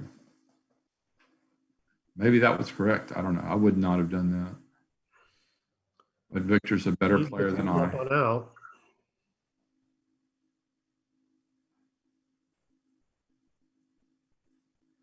It's a normal play there for Victor. So Steve, We'll have to come up to the edge here with the 1. I think he's going to hit and slot his 4-point. Okay. Edge looks right, but then the 3 got, where does it He go? was lousy, but yeah. I would just hit and slot the 4-point. Maybe you can luck into making Yeah, that could be a good play. I mean, I'm sort of always automatically wanting to get to that edge to get something. Yeah, me too. I want to get to the edge. If I had a good 3, I would probably do it. But without a good 3, I don't know. I mean, maybe it's not so bad to play 6 to 3, but I would hit and go to the 4-point. Just, worst It's goes down to to how worst. much is he playing this game like a DMP or like a gammon save?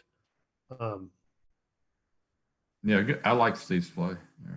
He might be able to make an anchor here. See, now he can come in, hit again maybe, and he can maybe establish that point. I mean, coming down the 3 on the edge for sure. I'm not sure what the 2 is here. I almost want to be hit there if I was Victor. I like Steve's play. Yeah, it's pretty reasonable, I guess.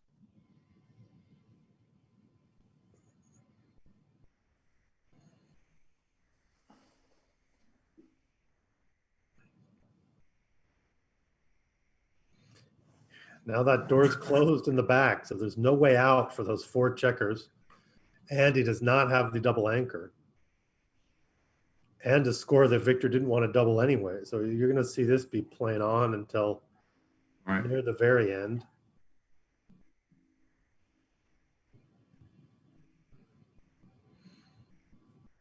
And Steve is in a really, dilemma here. Yeah. I mean, how do you play the 6-1? Well, I get so frustrated. I'd kind of probably just play naturally here. I mean, you could bring the 6 down. I mean, this is just, it's blots everywhere. I mean, probably revert to gammon save and dump a checker to the ace, or you can bring a checker down. I mean, I think the 1 goes to the ace. Oh, wait, Victor's 6-1. I'm looking. Now it's Steve's 6-1.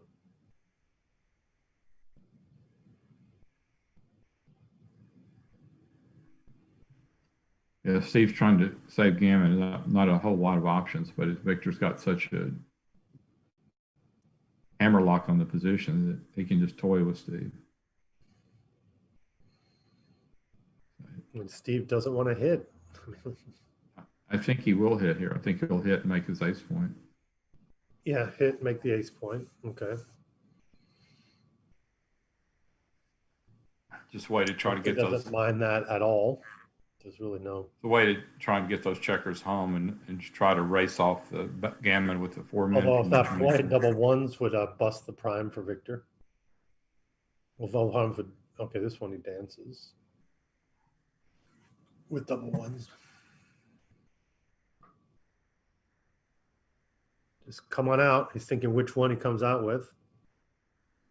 Probably just come out with the 4. Come in on the 4 and out with the 5, or Nah, well, yeah, he could because he gets hit with the 6. He doesn't really care if he's hit. So yeah, maybe that's right. He doesn't care. He wants to invite it almost. Victor's actually the one hunting to pick up the checkers. So sure. Now what? Does he play to the ace point, or does he break contact there, or does he play up? interesting. Play- If he's really he hunting, can- he can play to the ace, or else just come around the corner. I likely Yeah. just put that guy back. But... So then he gets to play like this, and where does he play? Is he playing 3-1? No, he's going to hit. I mean, I don't know. He's gonna. no, 3-1. Yeah, not hitting. I think might be right. That was. It's a tough situation to be down when you're 12-0. And Victor has the luxury just to kind of play with them like a cat's playing with the mouse. Yep.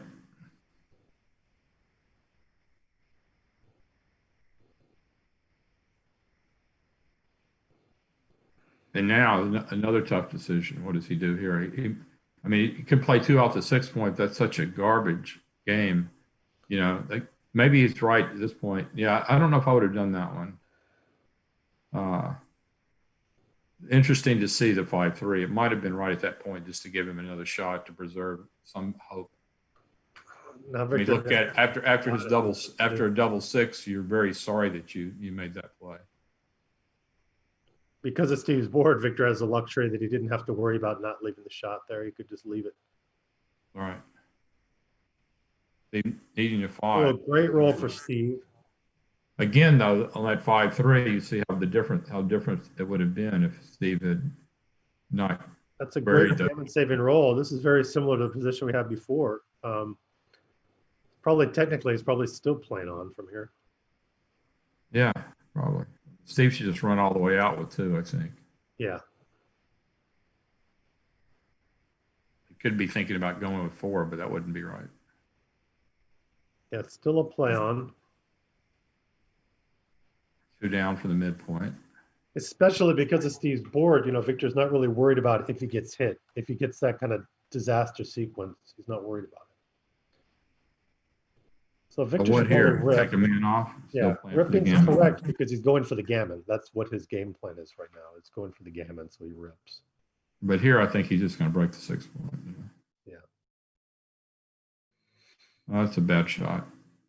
6-4. 5 point breaks a 6 point. So it should be no gammon. We should be at 13-0 after this game. 2 away, 15 away. I think Steve's definitely become the underdog. Yeah.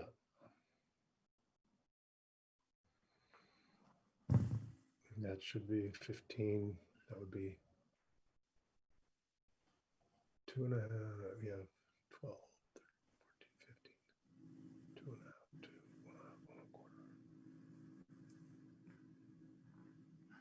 1.25. About 2.5% chances for Steve here in the match. That's going to guess like 3%. I don't know that. Don't have that the charts memorized that deep. But 3% would have been my guess. That's all close enough. I just So Steve's desperately now trying to save gammon. You got to hope Victor doesn't roll a double. yeah, Victor's gonna have to roll a double here.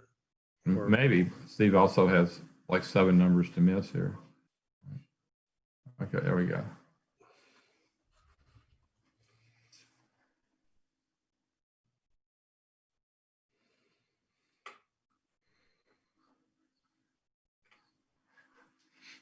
All right, we're going to see some super aggressive cube action now from Steve.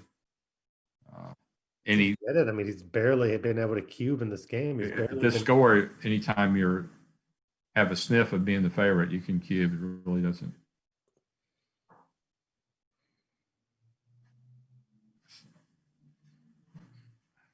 Just having trouble getting good rolls here. I mean, I think only in like there was one game where Steve was sort of kind of up in front. Well, there was one game where he was gammoning him and Victor rolled Victor turned it the around. bar. And there was another game where he had some chance at a gammon and Victor rolled a double 5 from the bar. Yeah, this is awkward here.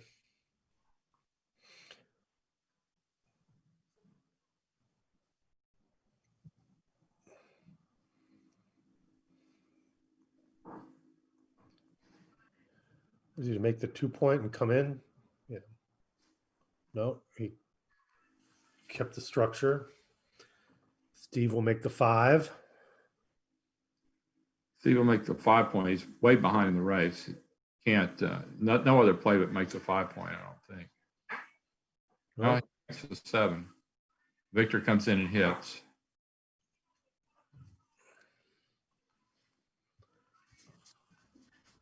Steve will have to go here to the bar, I guess, here. Unless there's a double hit play he wants to do, but it doesn't seem that he does the double hit play. And a dance, so Steve should probably just turn the cube for the hell of it here. Oh yeah, definitely, absolutely. This is a very, very strong double. It's probably a pass even.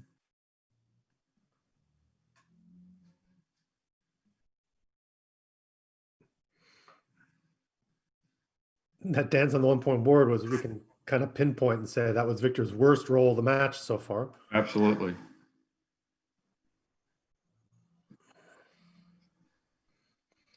That was interesting. He could have made the 5 point there. Yeah, I think this was the right play though. He's got a lot of men attacking.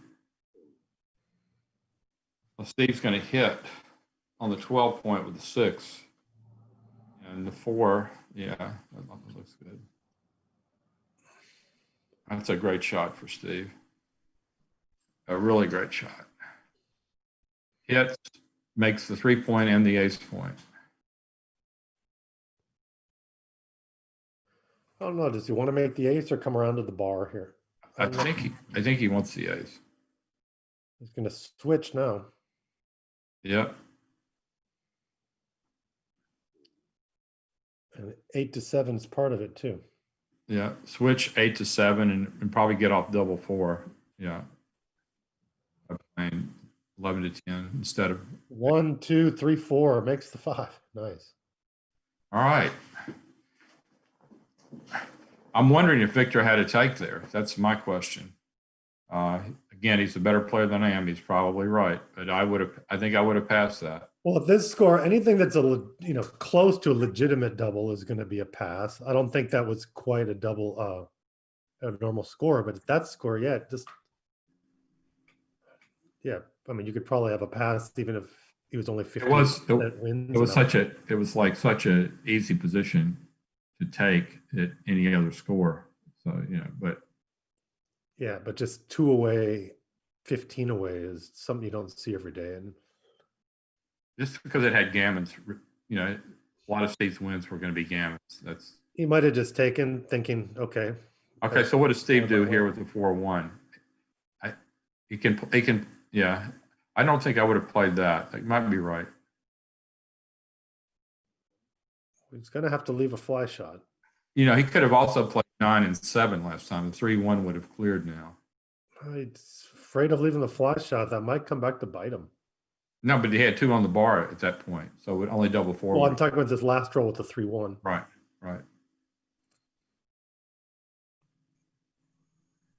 Just considering jumping out, but he I might be think he thinking should. about sending G here. I think he should jump out. He's going to be G'd anyway, and he has a fair number of shots. It's going to be G'd if he doesn't hit a shot anyway. I think he should definitely jump out. Steve rolls, Well, that's what he's considering. So what's your method fast, Joe, to consider here? How often? Well, I just feel like here. From Victor's standpoint, if you don't hit a shot, you're gammon anyway. And, what are you going to do with the 3 anyway? You're going to put another man on the 5 point or stack or put it on the 2 point? I mean, Victor I think he hits more shots coming out. And he doesn't get gammon, much more. Steve can roll, double 1, 2, 1, 3, 1, 3, 2, all those things. Victor gets direct shots plus indirect extras. Yeah, that's the key to what you said. When you win games, you also lose less gammons. See? There you go. I think Steve made a mistake on that earlier play when he didn't come down from the 13 point. With the 3-1, he was trying to avoid the fly shot, and you can run into the situations. Well, actually, the shake before that. Yeah, the 3-1 where he could have played 13 to 9 and 8 to 7. No numbers would have hit. The next 3-1 would have cleared. Because Victor had 2 on the bar at that point. Then the 3-1 following that, the question was, should he have come closer? I don't know about that answer. Well, he was going to come down with the 1 most likely. Yeah. He's got, the 3. He doesn't want to jump into the double. He's going to be 5. I think he's going to play 5 to 2 and 13 to 12. It's like really gives Victor a shot. The numbers there. What's that? 15, 16, 17, 18 numbers.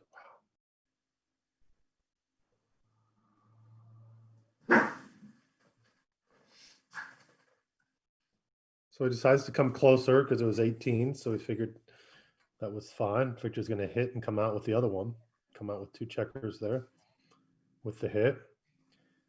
And now the gammon's in serious risk because the game's in risk. Look at this. Boom. Jeez Louise. Well, this was not Steve's day, although he may have cost himself a little bit on that, not on those plays where he didn't get closer.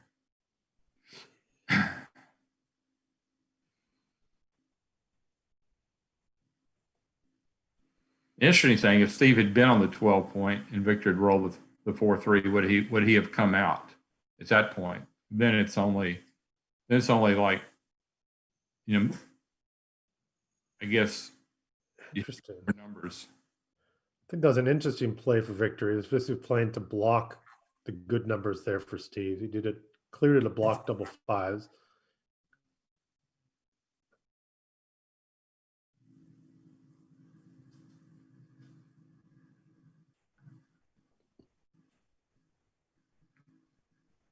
Wow. How many times have we seen Steve stuck on the 2 point here in this kind of situation, exactly just like this? Been several games in a row.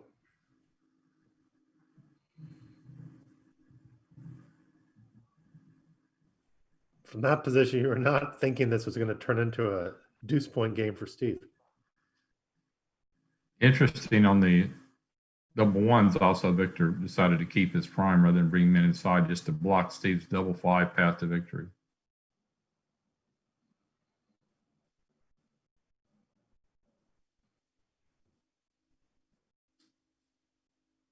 So Steve probably shooting at about 5% in this game.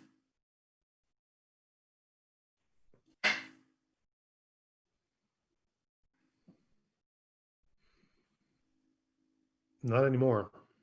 Yeah. Good match. I'm not sure. I guess we'll ask Ben or Rory. Are we going to get the Victor on here to talk about the game or not? Congratulations, Victor. Great win.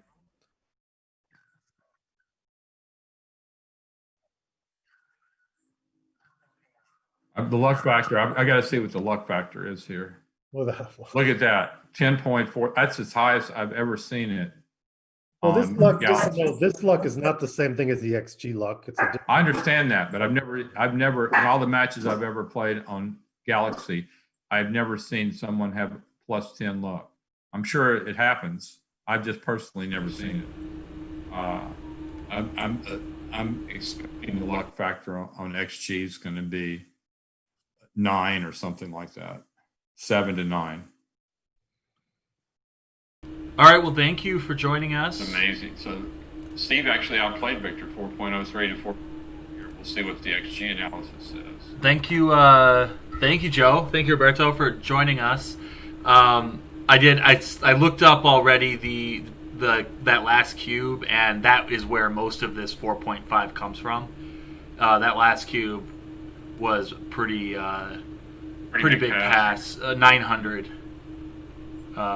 If I've got the position right, which maybe I don't, but it was pretty massive. Anyway, Galaxy says 83, so that would be most of that error. Yeah, that makes sense. But that's the last of the streaming for us for today. I wasn't planning on getting Victor or anybody in here. But so thank you, Joe. Thank you, Roberto. Do you want to plug anything? Well, you want to look at a few things on just XG if we're not going to, on Galaxy, if we're not going to do XG, you want to go through a few errors, or you need to wrap up, Ben? I need to wrap up. I don't really have it set up to walk through anything on XG.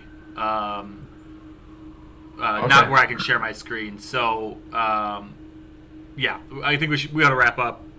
Well, I'll plug my this new book that came out. Wonderful. Color Me Backgammon. Super fun. 10 superpositions. Got a coloring book and great positions by, there's one colored in by me. Just amazing. Great insight. Couple positions analyzed by Wilcox, Snellings, Marty Storr, David Todd, myself. Some fun things, fun for the whole family. Mom and dad can look at the positions and color in, and the kids can look at the positions and color in as well. So it's very fun. I'd like to plug the Beale Street Blues Open coming up 4th week in March. There's 750 added money. It'll be an online ABT tournament. 500 added to the open, 250 added to the intermediate, and had a great turnout in the last tournament in November. We moved the date up this year, and looking forward to everyone participating in that. Have a lot of fun. So please. Definitely be a great event. I guess I want to mention the big freeze out coming up in 2 weeks. This is a higher match length, single elimination bracket for, I guess it's really just a main and a fresh draw consolation. And excited to run that tournament. The division eligibility is a little different. We're trying to make 3 equally sized divisions. So check out not the Big Jackpot. Geez, I'm thinking slot machines. thebigfreezeout.com for that. So yeah, Joe, Roberto, thanks again for joining. You guys, your commentary is always awesome. Loved seeing these two just legends of the game play. And yeah, I hope you have a wonderful day and a good holiday tomorrow for those people that are off. All right, thanks everyone. Thank you. Take care.